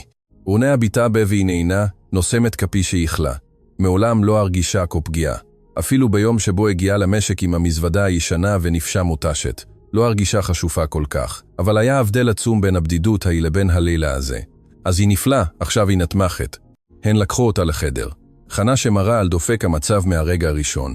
ניתנה אורות, סדרה קריאות, בדקה את המים, דיברה רק את הנחוץ. דבר בה לא היה שערורייתי. דרך הטיפול של הכללה, לא להשאיר רווחים שבהם הפניקה עלולה לחדור. איתן נכנס ויצא בשקט, משאיר הכל מוכן. מנורה קרובה יותר למיטה, דלי היכן שצריך, מגבות מקופלות, עוד מים חמים, עץ להסקה מספיק כדי שהאש לא תדח. הוא בדק פעמיים את הדלת, פעם אחת את החלון, ופעם נוספת את המרפסת, כאילו רצה למנוע מעלילה להכביד עליהם יותר מדי באחד הרגעים הקשים ביותר, כשקיבוץ אחד גרם לרונה לגנוח גניחה שלא יכלה לרסן. היא עצמה את עיניה בחוזקה, נבוכה מהכל, מהגוף, מהכאב, מהכל. חנה החזיקה את ידה. אל תתחבאי ממני עכשיו, ילדה. לידה אינה דבר של הצטמצמות. תנשמי, זהו, כך, המילים ההנה העניקו לכוח. בחוץ הסערה המשיכה לחבות במשק. בפנים הזמן נראה שהצטמצם לנשימות, מטליות נקיות, מים חמים, צעדים מדודים, ואותו אור רוטט שהמשיך לדלוק עבורה. רונה לא ידעה כמה זמן עבר, רק ידעה שהיה רגע שבו הכאב חדל להיות פחד והפך למסירת תאורה. ואז לפתה, צליל חדש חתך את הלילה, בכי התינוק. הכל השתנה באותו רגע. החדר, הגשם, האוויר עצמו. רונה נפלה אחורה על הכרית, רועדת, מוטשת, עם דימות ברקות, וחזה פתוח מרגש שלא יכול היה להכיל אף מילה פשוטה. חנה קיבלה את הילד בידיים בטוחות, עטפה אותו במהירות וקרבה אותו מיד. הנה הוא, אמרה. ולראשונה בכל הלילה קולה נשמע מעט שונה. תראו מי בא באמת לפקד. רונה פלטה צחוק שבור בין העייפות לבכי. כשראתה את הילד הקטן, לך, מלא חיים, מוחה בכל עוצמת בו, חשה משהו שפירק בתוכה את כל שעריות הפחד. זו לא הייתה רק אהבה, זו הייתה הקלה, פליאה, עקרת תודה, ורוח עצום כל כך שכמעט כאב. הילד שלי, מלמלה. חנה סדרה אותו בזהירות על חזה של רונה. כן, הילד שלך. איתן, שנשאר צעד אחד מאחור כדי לא לפלוש לרגע הראשון הזה, הוריד את מבטו ברגש מאופק, כמו כל מה שהיה שלו. הוא לא אמר דבר בהתחלה, רק התבונן כאילו הבין שסצנות מסוימות מקבדים טוב יותר מתוך שתיקה. אחר כך, כשחנה סיימה לסדר את הדברים הדחופים והחדר חזר לשלבה מסוימת, רונה הרימה את עיניה אליו. איתן, הוא התקרב מעט יותר. אני כאן. המשפט היה כה פשוט של רונה, את מלאו העיניים שוב. הוא לא הבטיח לדבר. הוא לא קישת את הרגע. הוא פשוט היה שם, והנוכחות הזו הייתה שווה יותר מכל מילה יפה. חנה, בעודה מחליפה מטלית ומסדרת כמה דברים, הפנתה מבט אל איתן. טוב, אם אתה מתכוון להישאר עומד שם כמו עמוד, לפחות בוא להכיר את הבוס הקטן. איתן כמעט חייך. הוא התקרב לאט בזהירות מוזרה לגבר שידע לשאת שקים, לתקן גגות ולהחזיק גדרות ללא היסוס. הוא הביט בתינוק כאילו הוא דבר יקר ושביר, מעבר לכל מידה. אתה רוצה להרים אותו? שאלה רונה, עדיין בכל עייף. איתן היסס בקושי. אני לא יודע אם אעשה את זה טוב. אף אחד לא נולד כשהוא יודע, אמרה חנה. קדימה, שים את הידיים כאילו אתה לא הולך להרים עץ להסקה. איתן ציית. אך כשלקח את הילד, עשה זאת בקשיחות כבולטת שרונה, מוטשת כפי שהייתה, פלטת צחוק אמיתי, מאלה שנולדים ללא מאמץ. אתה מחזיק אותו כאילו הוא ארגז כלים. איתן הוריד את מבטו אל תינוק, נבוך ומתארכך כאחד. אני מנסה לא לטעות. חנה נחרה בהומור. זה ילד, לא קרש משויף טרי. רונה צחקה שוב, רך יותר הפעם.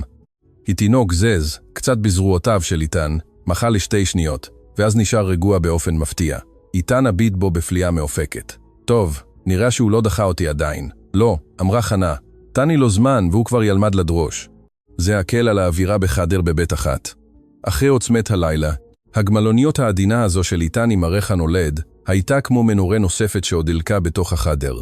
רונה הביטה בשניהם, בחנה, נחושה ועייפה, אבל שלמה, באיתן, מחזיק את הילד בזהירות רבה יותר ממה שחשב שאפשרי לעצמו. והבינה משהו שגרם לה לעצום את עניה לשנייה כדי לשמור זאת טוב יותר. בנה לא הגיע לעולם בבית אסיר, לא בחדר נוח, לא בין מותרות או ודאויות מושלמות. הוא הגיע במשק קטן, באמצע הגשם, בין ידיים עובדות, קולות של אבים ואנשים שנשארו. ואולי זה היה הרבה יותר חשוב. כשחנה לקחה שוב את התינוק כדי להחזירו לרונה, היא סדרה את השמיכה סביבו בעדינות שכמעט מעולם לא הריתה בגלוי.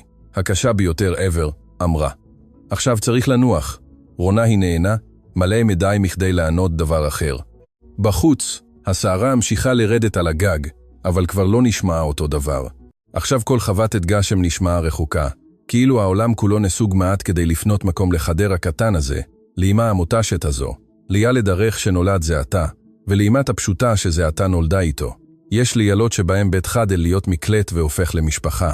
עברו רק כמה ימים מאז לידת הילד, וכל המשק נראה כאילו הסתדר סביב החיים החדשים האלה. הבית לא הפך שקט, אבל כן קשוב יותר. היו הפסקות קצרות יותר, צעדים עדינים יותר, מים חמים תמיד מוכנים, שמיכות מקופלות באישג יד, והרגל חדש להנמיך את הכל כשתינוק נרדם סוף סוף. חנה המשיכה לשלות בקצב הכל באותה נחישות תמיד, אם כי עכשיו עצרה מדי פעם ליד ההריסה, רק כדי לבדוק, בלי לומר דבר, שהילד נוסם בשלווה. איתן המשיך לדאוג לחצר, למקלעה, לגג, לעץ לעסקה, אבל רונה הבחינה שבכל פעם שנכנס לבית, עיניו חיפשו תחילה את ההריסה לפני כל דבר אחר. רונה עדיין הייתה עייפה. גופה כאב באותה צורה עמוקה ואיטית שמותירה הלידה, אבל זה היה כאב שונה מקודמיו. הוא לא בא מהשפלה או מנטישה. הוא בא מכך שהביאה את בנה לעולם בבית שבו איש לא השאיר אותה לבד. באותו בוקר האוויר היה נקי אחרי כמה ימים של גשם. החצר התייבשה למחצה, והשמש סוף סוף העירה בחום על הגדר ועל המרפסת. רונה ישבה ליד החלון עם הילד הישן בזרועותיה כששמעה קולות בכניסה. היא לא זיהתה את המילה הראשונה, כן זיהתה את השנייה, וזה הספיק לה כדי שכל גופה יתכווץ. קולו של הגבר ששחרר אותה מחיה לאט לאט הגיע אליה כמשהו ישן, ומר, משהו שקיוותה לא לשמוע שוב. הוא לא הרים את קולו, לא נשמע אגרסיבי, נשמע גרוע יותר, זייר, כאילו התאמן על הדרך הנכונה להציג את עצמו. רונה חשה שאדם קופה באורקיה. חנה, שהייתה במטבח, חצתה את המסתרון ויצאה ראשונה לחצר. איתן השמיט מיד את מה שתיקן ליד הסככה וצעד לעבר הכניסה, לא בחיפזון, אלא בשקט ארני. רונה לא זזה מיד. היא הביטה בבנה הישן, קטן, חם, אדיש עדיין לכל מה שקיים מחוץ לרעב, שינה וחזה עמו. אחר כך נשמע עמוק וכמה על רגליה בזהירות. כשיצאה למרפסת ראתה אותו. הוא לבש בגדים מכובדים יותר מעלה שנהג ללבוש כשהיה עדיין איתה. שיערו היה מסורק היטב, מגפי ונקיים וחבילה קטנה עטופה בנייר, כאילו די היה להציג את עצמו מסודר, כדי להיראות כגבר אחר. על פניו הייתה הבעה מורכבת, כמעט ענווה, אבל רונה הכירה אותו טוב מדי מכדי לא לראות מתחת. אינוחות, חישוב, גאווה פגועה.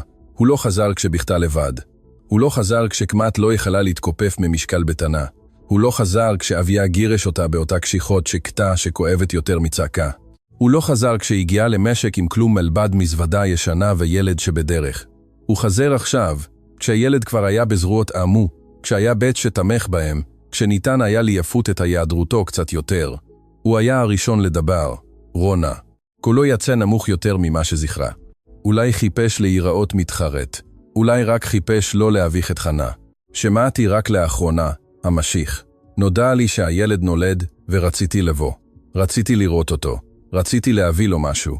הוא הרים מעט את החבילה, כאילו זה הצדיק את האיחור. רונה לא ענתה מיד. התבוננה בו בשקט כשהתינוק נשען על חזה.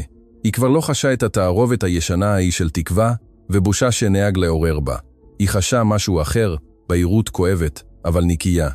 חנה נשארה בצד, רצינית, בלי לומר מילה עדיין.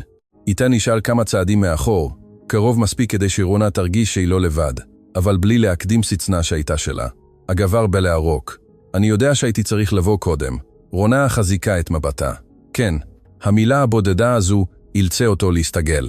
הוא ציפה להתנגדות, אולי לבכי, אולי לתוכחות, אבל רוגע של רונה הותיר אותו ללא קרקע לזוז עליה בקלות. לא באתי להתווכח, אמר. באתי לעשות את הדבר הנכון. המשפט נשמע רע באוויר, לא בגלל שהיה קשוח, אלא בגלל שנשמע מוכן מדי, נקי מדי לסיפור מלוכלך כל כך. רונה הורידה את מבטה קלות אל בנה, ואז שוב הביטה בו. הדבר הנכון מגיע קודם, אמרה בעדינות. לא כשכבר איבר הגרוע מקל. הגבר קם אצת לסתו לרגע, כאילו האמת הזו הפריעה לו יותר בגלל דיוקה מאשר בגלל החזריותה. גם לי היו בעיות, רונה. זה לא היה כל כך פשוט. היא לא הרימה את קולה. מעולם לא אמרתי שזה כן. והתשובה הזו, שלווה, בלי כעס או תחנונים, הייתה בעלת כוח רב יותר מכל תוכחה. הוא הביט בילד מנסה להחזיר לעצמו קרקע. בכל זאת, הוא עדיין בני. איתן הוריד את מבטו קלות, רוסן במשהו, אבל לא דיבר, חנה שלווה את זרועותיה. רונה חשה את המשקל החם של תינוקה על חזה, והבינה שכל מה שקודם היה גורם לה לרעוד כבר לא היה לו אותו כוח. לא בגלל שהנזק היה קטן, אלא בגלל שעכשיו היא הייתה במקום אחר, חזק יותר, שלם יותר. הגבר עשה צעד קצר קדימה. לא באתי להילחם, רק רוצה לראות אותו, רוצה להיות, רוצה לתקן את זה. המילה לתקן חרכה את נשמתה של רונה כמו אבן שהונחה לא נכון. לא הכל מתוקן בלהגיע כשכבר יש הריסה, חלב חם וידיים זרות שמחזיקות את מה שהשארת ליפול. היא הביטה בחבילה שעדיין החזיק בידו. מתנה, משהו קטן לילד, כנראה נבחר ברגע האחרון, מתוך מחשבה שרוח גלוי יכול לקסות היעדרות בלתי נראית. רונה הבינה אז בוודאות כשלבה שאפילו הפתיעה אותה, שהגבר הזה לא חזר מתוך אהבה עמוקה או מהפך אמיתי. הוא חזר כי עכשיו היה משהו לדרוש בלי לשלם את המחיר המלא של הכאב הקודם. הוא חזר כשכבר הייתה קיימת חיים בנויים שאליהם יכול היה לנסות להיכנס באמירה אני האבא. ולראשונה, רונה לא חשה רצון להסביר, רק לראות בבהירות. היא הטיבה להחזיק את הילד בזרועותיה. אתה יכול להשאיר את זה שם אם תרצה, אמרה כשהביטה בחבילה. אבל אל תתבלבל בין להביא משהו לבין להיות שם. הגבר פיתח את פיו לענות, אך לא מצא מיד מה לומר. ובשקט הקצר הזה, רונה הבינה שהיא כבר לא פוחדת ממנו כמו קודם. היא חיכתה במשך חודשים רבים מדי שהוא יבחר להישאר. עכשיו, כשראתה אותו שם, הבינה שהחשוב ביותר כבר לא תלוי בו. מאחוריה היה בית. מצד אחד, חנה, קצת רחוק יותר, איתן, בזרועותיה, בנה. לראשונה מאז שהגבר הוא החל להיעלם מחייה, רונה לא חשה נטושה מולו, היא חשה מלווה וההבדל הזה שינה לחלוטין את משקל המפגש. הגבר לא עזב אחרי שהניח את החבילה על שולחן המרפסת. הוא נשאר שם כאילו עדיין האמין שהאם הזמן הנכון, המילים הנכונות ותנוחה ענבה יוכל לפתוח לעצמו מקום, בתוך חיים שאחרים החזיקו בלעדיו. שמש הבוקר נפלא באופן אחיד על החצר, ובכל זאת, רונה חשה בבירור שמשהו מהעבר חזר לעמוד מולה, לא כדי לתקן באמת, אלא כדי לבדוק אם עדיין יוכל להיכנס. התינוק זז קצת בזרועותיה. רונה סדרה אותו בעדינות, מבלי להסיט את מבטא מהגבר. הוא נשם עמוק, כמו מי שמתכונן לומר משהו חשוב. אני לא רוצה שזה יהפוך לריב, רונה. מה שקרה, קרה רע. כן, אני לא מכחיש, אבל הוא עדיין בני. יש לו את הדם שלי, ומגיע לו לשאת את שם משפחתי. המשפט נפל בחצר במשקל שונה מכל דבר אחר. זו לא הייתה רק הצערה. זו הייתה דרך לרצות להחזיר מקום באמצעות מילה גדולה ונוחה, שם משפחה, כאילו זה מספיק, כאילו לקרוא בשם יכול להחליף את היעדרות, כאילו זכות יכולה להופיע נקייה, אחרי שלא נשעה את החלק הקשה ביותר. רונה הביטה בו בשקט כמה שניות. בזמן אחר, אולי המשפט הזה היה גורם ללהסס, אולי היה גורר אותה שוב לאותו הרגל יסן של להסביר את עצמה, להצדיק את עצמה, לראות אם עדיין יכולה להציל משהו. אבל הזמן הזה כבר לא היה זה. היא כבר לא הייתה לבד בחדר וחשבה איך תלד. היא כבר לא חיכתה לתשובה שלא הגיעה, היא כבר לא הייתה האישה שדפקה על דלת המשק עם מזוודה ישנה ולב מחווץ. עכשיו בנה היה בזרועותיה. היה לבית מאחוריה.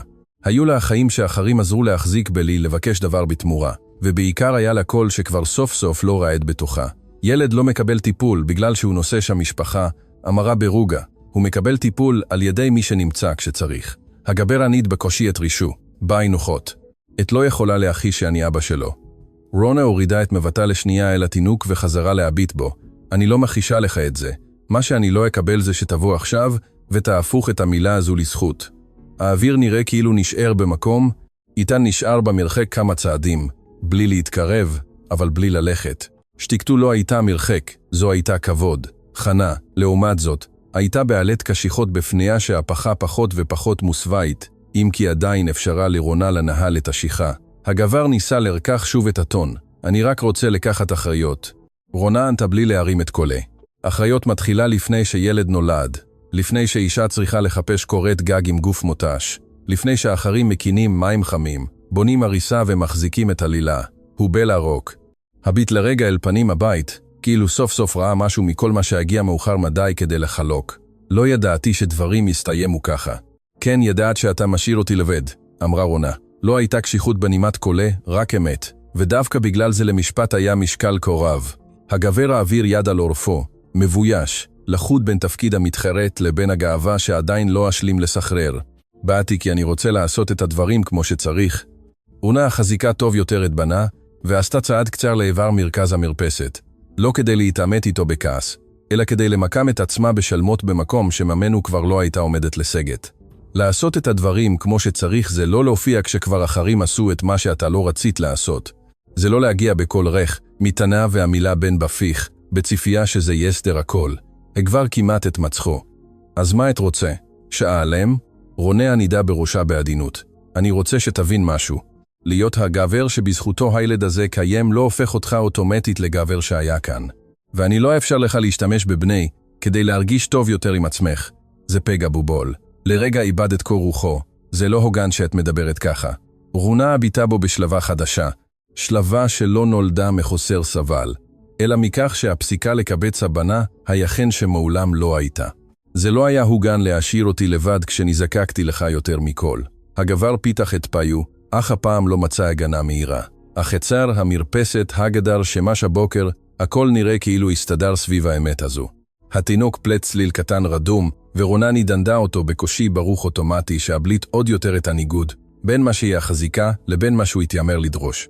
ואז הוא אמר את הדבר היחיד שנותר לו, נאחז עדיין ברעיון שיש לו איזו זכות פשוט בגלל שהגיע ראשון לדם, הוא עדיין בני. רונה נשמע עמוק, כשענתה עשתה זאת בשלבה קוניקיה שאפילו לא נשמעה כביכוח. היא נשמעה כסיום, הוא בנך בדם, אבל אב מזוהה בלילות שהוא לא נוטש, בפחד שהוא חולק, במשקל שהוא כן נושא, בלהישאר כשלהישאר קשה, ואתה לא היית בכל זה.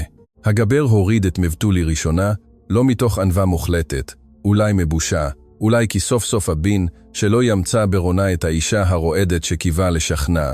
חנה עשתה, אז צעד קדימה, לא כדי לגנוב את היצגה מהחייניתה, אלא כדי לסיים בסמכות השקטה, של מי שראתה יותר מדי מכדי לסבול צביעות מסוימות. היא הביטה בגבר בנחישות יבשה, כשרונה סבלה יותר מכל, אתה לא דרכת ברגלך בבית הזה. עכשיו אל תבוא להסביר לאחרים מי משפחה. המשפט נפל בדיוק של דלת הנסגרת בלי טריקה, אבל בלי להשאיר חריץ. הגבר קמץ את ליסטו. הביט ברונה בפעם האחרונה, כאילו עדיין רצה למצוא סדק בהחלטתה. אבל כבר לא היה, כי רונה לא דיברה מתוך כאב עכשווי, היא דיברה ממשהו חזק הרבה יותר, מהכבוד שחוזר כשחדלים לצפות שאותה נטישה תבוא להציל אותם. הוא עיניים בקושי ובגמלוניות, נסוג צעד. אני מבין, זו לא הייתה לגמרי האמת. אולי לעולם לא יבין זאת באופן הנכון, אבל זה כבר לא היה חשוב.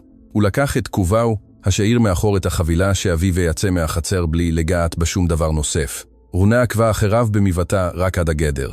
היא לא חשה ניצחון, לא חשה טינה, אפילו לא חשה רצון לבחות.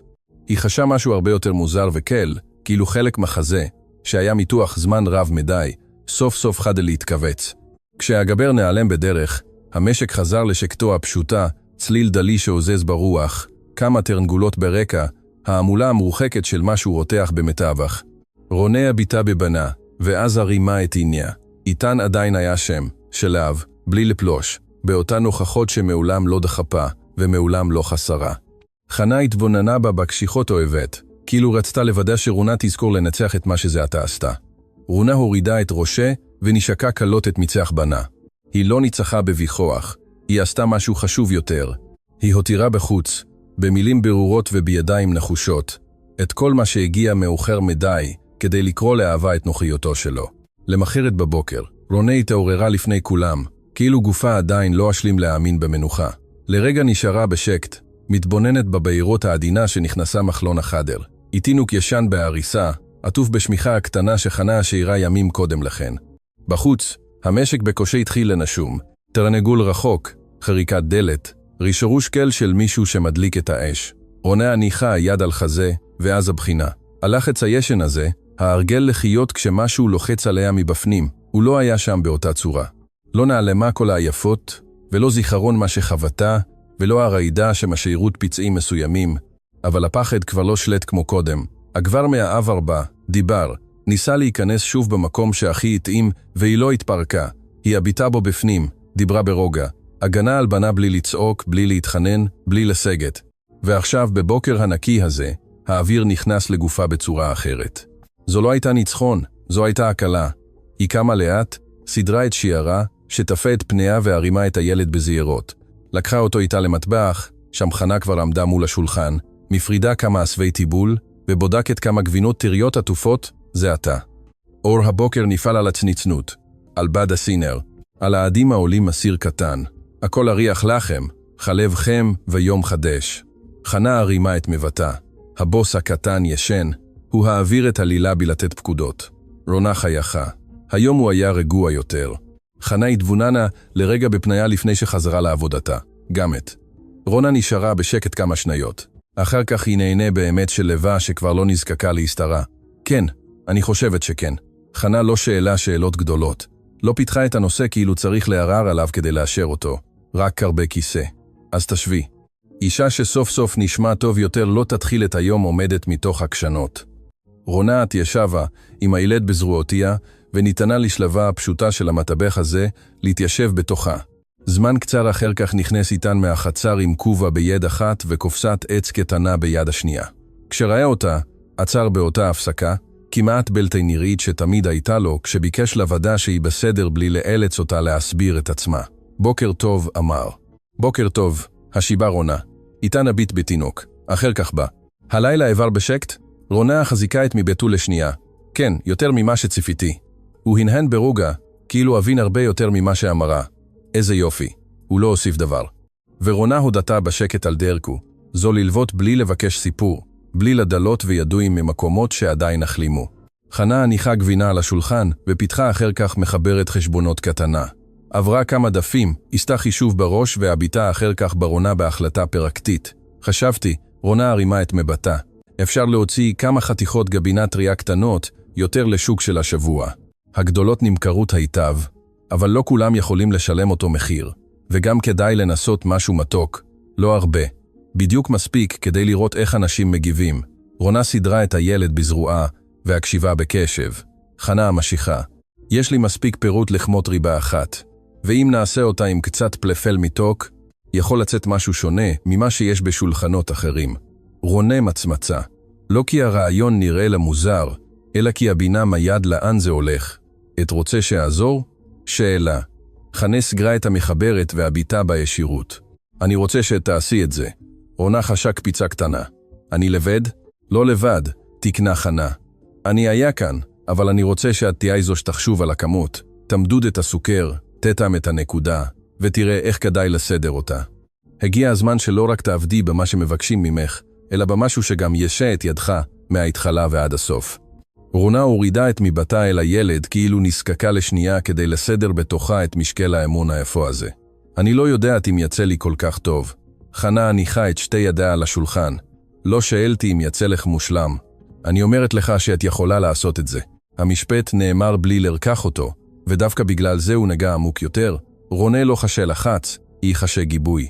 אחרי כל מה שעברה, אחרי שהגיעה למשק וביקשה בקושי פינה שבה לא יגרשו אותה, שמישהו ידבר אליה כך כאישה מסוגלת, שימושית, ראויה להמון. זו הייתה דרך להחזיר לה את העולם. איתה נניח את קופסת העץ ליד הדלת. זה יצא לך טוב, אמר בוודאות השקטה שלא נשמעה מוגזמת לעולם. רונה הביטה בו. הוא לא חייך לגמרי, אבל בעיניו היה משהו ברור יותר מאדיבות פשוטה. זו לא הייתה חמלה. זו הייתה גאווה, וזה ריגש אותה בצורה חדשה. הוא לא הביט בה כמישהי שברירית שיש להגן עליה ממאמץ. הוא הביט בה כמי שיכולה לקום על רגליה, בכוחות עצמה, וזה עשה את כל ההבדל. חנה פיתחה שוב את המחברת. בנוסף, אם יצא לנו טוב, השוק לא רק יביט בך אחרת, את בעצמך תפסיקי לראות את עצמך כאילו את עדיין כאן באופן זמני. רונה בילעה רוק. המשפט לא כאב לה, נהפוך הוא סידר משהו בתוכה, כי זו הייתה האמת. חלק ממנה המשיך לחיות עם המזוודה בנשמה.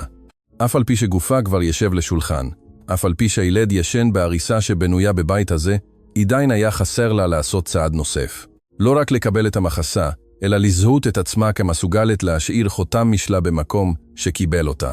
היא הביטה במחברת, הביטה בגבינות הטריות, הביטה בצנצנות הריקות, שכיחו בארון המזווה ולראשונה. במקום לשאול את עצמה כמה זמן עוד תוכל להישאר, חשבה על משהו אחר. היא חשבה על יום השוק, על ידיעה עובדות על מתכון, על צנצנת שהכינה, על שולחן שבו למאמציה יהיה גם שם.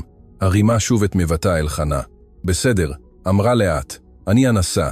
חנה נענה כאילו לא ציפתה לתשובה אחרת. טוב, אז אחרי ארוחת הבוקר, נתחיל לבדוק את הפירוט. איתן לקח קופסה נוספת מהרצפה ופנה שוב לחצר, אבל לפני שיצא, הביט ברונה פעם נוספת. הוא לא אמר יהיה בסדר, לא היה צורך. מבטוח שקט כבר אמר לה את זה.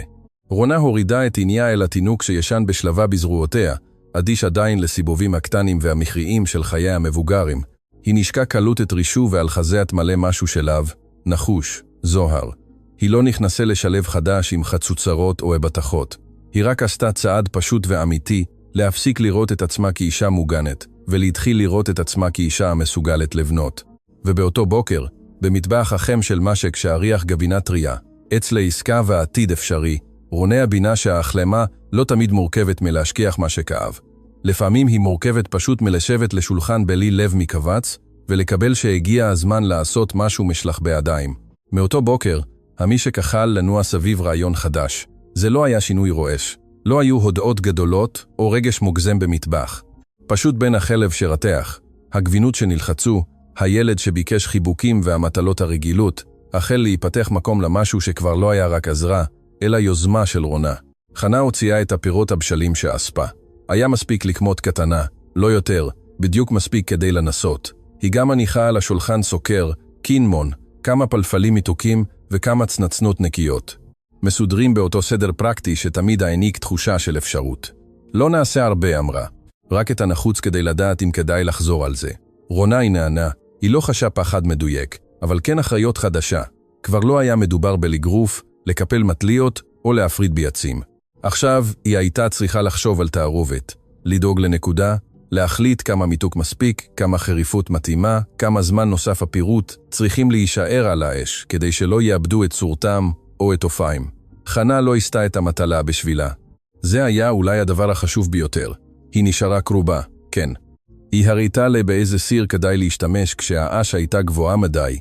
איך יכולה לתאום את המרקם בלי להיקוות, אבל ניתנה לרונה להסתכל, להריח, לתקן ולבחור.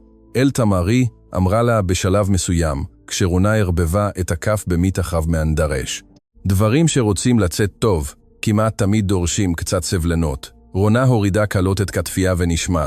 טעמה שוב את התערובת. הפירוט כבר נפתחו, הסוכר החל לעטוף הכל בברק סמיך, והפלפל המתוק הותיר טעם רקע עדין, חם יותר מאגרסיבי. זו לא הייתה ריבה רגילה. היה בה משהו חדש, פשוט, אבל עם אופי. ככה יותר טוב, מלמלא. חנה התבוננה בצבע שבחף. כן, עכשיו יש לה טעם שאנשים יזכרו.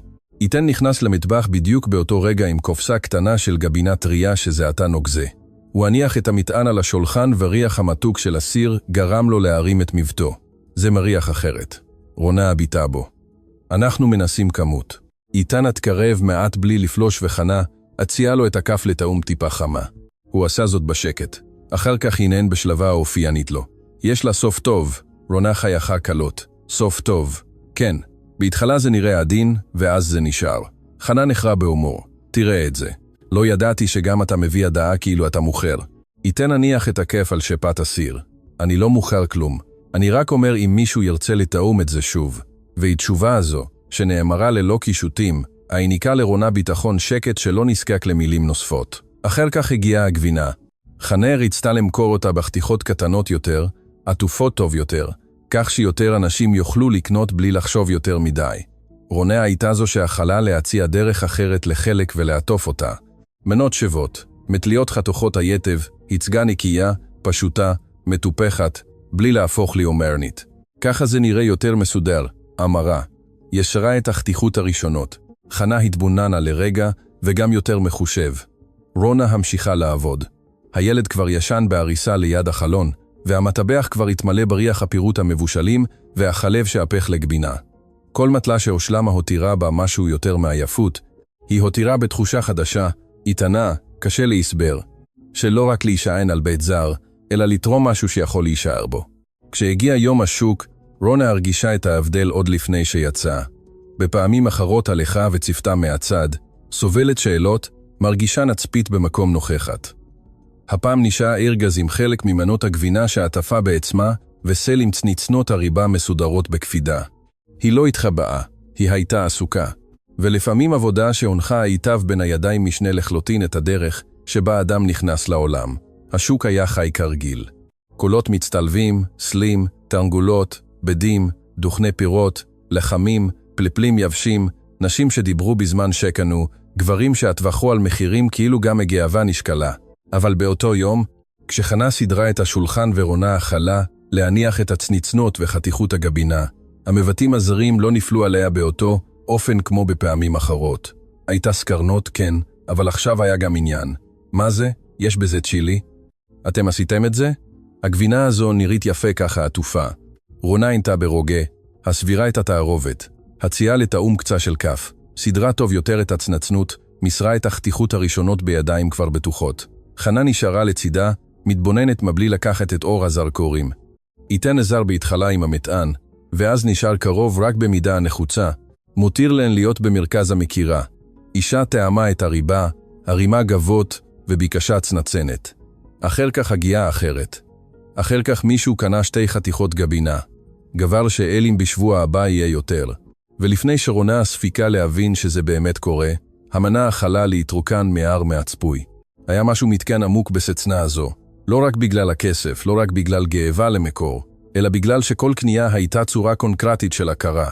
אנשים כבר לא הביטו בה כאישה שהגיעה בהיריון ולבד לבית דודתה. עכשיו הם ראו גם את עבודתה, את טעמה, את דאגתה, את יכולתה לעשות משהו טוב בידה. כשמקרו את הצנצנת האחרונה, רונה נשארה לשנייה מתבוננת בשולחן הריק, לא בחוסר אמונה ילדותי, אלא ברגש שקט הרבה יותר, כאילו מבפנים משהו התיישר. חנה הספה את המטליות בעילותה הרגילה, עשתה חישוב מהיר, ושמרה את הכסף בשקית בד קטנה. בדרך חזרה למשק, לא אמרה הרבה ורונה הבינה שהשקט הזה לא היה אדישות. זו הייתה כבוד למה שזה עתה קרה. כבר במטבח, כשהניחו את הדברים על השולחן והילד ישן, שוב בזרועותיה של רונה. חנה הוציאה את שקית הבד, פיתחה אותה והניחה את הכסף ביד החייניתה, רונה הביטה בה מבולבלת. דודה? חנה סגרה את אצבעותיה על המטבעות והשטרות המקופלים. תשמרי את זה, אבל זה של הבית. חנה ענידה בראשה לאט. זה יצא מדיים שלך, מהרעיון שלך, מהדאגה שלך. הבית שם את שלו, כן, אבל גם את. רונה הורידה את מבטה אל הכסף וחושה, לחץ עדין מאחורי עיניה. אני לא יודעת מה לומר. חנה נגבה את ידיה בסינר. אל תגידי הרבה, רק תלמדי לזהות מה כבר שלך. המשפט היה פשוט, אבל חצה את חזה של רונה ברוך יבש, עמוק, כמעט חגיגי, כי במשך זמן רב מדי היא קיבלה פירורים, אישורים זמניים, פינות מוסעלות, מילים בחצי פה. היא חיה בהרגל להודות אפילו על עצם קיומה מבלי להפריע. ועכשיו, לראשונה מזה זמן רב, היא החזיקה בידה משהו שהכינה היא, שמקרא היא, שאוכר על ידי אחרים. זו לא הייתה הון. זה היה משהו יקר יותר. זו הייתה הוכחה. הוכחה שהיא לא הייתה שם רק כדי שיטפלו בה. הוכחה שהיא לא הגיעה כדי לתפוס מקום ריק. הוכחה שהיא יכולה לייצר, להחזיק, ליצור ערך אמיתי. איתן נכנס זמן קצר אחר כך. הניח ארגז ליד הדלת וראה את הכסף בידה של רונה. הוא לא שאל דבר. די היה לו להביט בפניה כדי להבין. אז, זה היה יום טוב, אמר. רונה הרימה את עיניה אליו. כן, ובפעם הזו, כשהיא אמרה, המילה יצאה לה אחרת, שלמה יותר. איתן הביט בשולחן הריק מצנצנות. במטלית שבה היה קודם גבינה, במחווה השלווה של חנה, בלד הישן ואז ברונה. אני שמח, זה לא נשמע כברכה מנומסת, זה נשמע כמי שחיכה לרגע הזה, כמעט באותה גאווה כמוה. רונה קמצה לאט את השקית בין אצבעותיה, וחושה שמשהו בתוכה סוף סוף עמד על רגליו. לא בגלל שהעבר כאב פחות, לא בגלל שהפחד נעלם לחלוטין, אלא בגלל שסוף סוף הייתה אמת חדשה שתפסה יותר מקום מכל זה. היא לא הייתה אישה שהושארה מאחור ואז נאספה מתוך חמלה. היא הייתה אישה המסוגלת לעשות משהו טוב עם מה שהיה לה. ולפעמים חשבה בעודה שומרת את הכסף קרוב לחזה. זה מספיק כדי להתחיל להביט על מחר בלי להוריד את העיניים. כמה ימים לאחר השוק, הבוקר עלה בהיר, שלב, עם האור הנקי הזה שגרם לכל דבר במשק להיראות ברור יותר. גדר העץ, החצר המגורפת, המטליות המתייבשות באוויר, הסן החיריים העולה בקודק לשמיים, רונה פקחה את עיניה לפני הילד. כמה שניות נשארה שוכבת, מקשיבה לשקט החי של הבית. תרנגולת זזה בחוץ, צעד מרוחק של חנה במטבח, דלי שחוקק את רצפת המסדרון, רשרוש הרוח הנכנסת בעדינות מהחלון. אחר כך פנתה את ראשה אל העריסה. הילד ישן בשלווה, השמיכה הייתה מונחת היטב. אור הבוקר נגע קלות באחד מצדי העץ שאיתן שייף בקפידה כרבה. רונה התרוממה לאט, התיישבה על קצה המיטה והורידה את מבטה. המזוודה עדיין הייתה שם. אותה מזוודה שאיתה הגיעה למשק, שחוקה, דיסקרטית, כאילו עדיין חיכתה לסימן כדי להסגר שוב על יציאה מהירה. במשך כל הזמן הזה היא נשארה למרגלות המיטה כארגל אילם, לא בגלל שרונה באמת הייתה מוכנה לעזוב, אלא בגלל שחלק ממנה המשיך לחיות בכוננות, כאילו להשאיר את הדברים בפנים הייתה דרך לא למסור את עצמה לגמרי לתקווה, היא התבוננה בשקט. חשבה על דרך האפר בשקיעה, על הדלת שנפתחה, על המרק החם מהלילה הראשון, על הכיסה שמתחת למרפסת, על הפיתה החמה שהושארה על השולחן, על מפתח הארון, על העריסה שבבנייה, על הגשם שירד על הגג, על הילד שנולד בין ידיים שלא ערפו אותה, על הכל השקט שבו סגרה את הדלת לעבר, על הריבה, הגבינה, השוק, הכסף שהונח בידה כהוכחה למשהו שכבר לא יכלה להמשיך להחיש. נשמע עמוק ואז, מבלי להפוך את הרגע לטקס, התכופפה אל המזוודה ופיתחה אותה לגמרי. היא לא הוציאה דבר אחד או שניים, הוציאה את כולם. קיפלה בשלווה את בגדיה, סידרה אותם בשידה, במגירות, על המדפים הקטנים, הניחה את מטליותיה, את סעיפה, את בגדיה הפשוטים ביותר, את מעט החפצים האישיים שאביה אמה. היא לא עשתה זאת בחיפזון, עשתה זאת בתשומת לב שלווה, כמי שסוף סוף מזה שהיא כבר לא מכינה יציאה, אלא מסדרת חיים. אחר כך סדרה טוב יותר את בגדי הילד בעריסה ובכיסא הסמוך. החדר הקטן, שבמשך שבועות שימש כמקלט, החל להיראות אחרת, כבר לא כמקום שבו מישהו מחזיק מעמד זמן מה, אלא כחדר מיושב. כשסיימה, המזוודה נותרה ריקה. רונה הביטה ברגע ערוך, לא חשה עצב, חשה שלווה, לקחה אותה בידית והזיזה לפינה, מחוץ לטווח הראייה המיידי, שם כבר לא תסמן את הקצב הסודי של פחדיה. באותו רגע, צל עבר בדילת הפתוחה. איתן היא תקרב, כנראה כדי להודיע לה משהו, או אולי סתם באחת מאותן תנועות טבעיות של היום.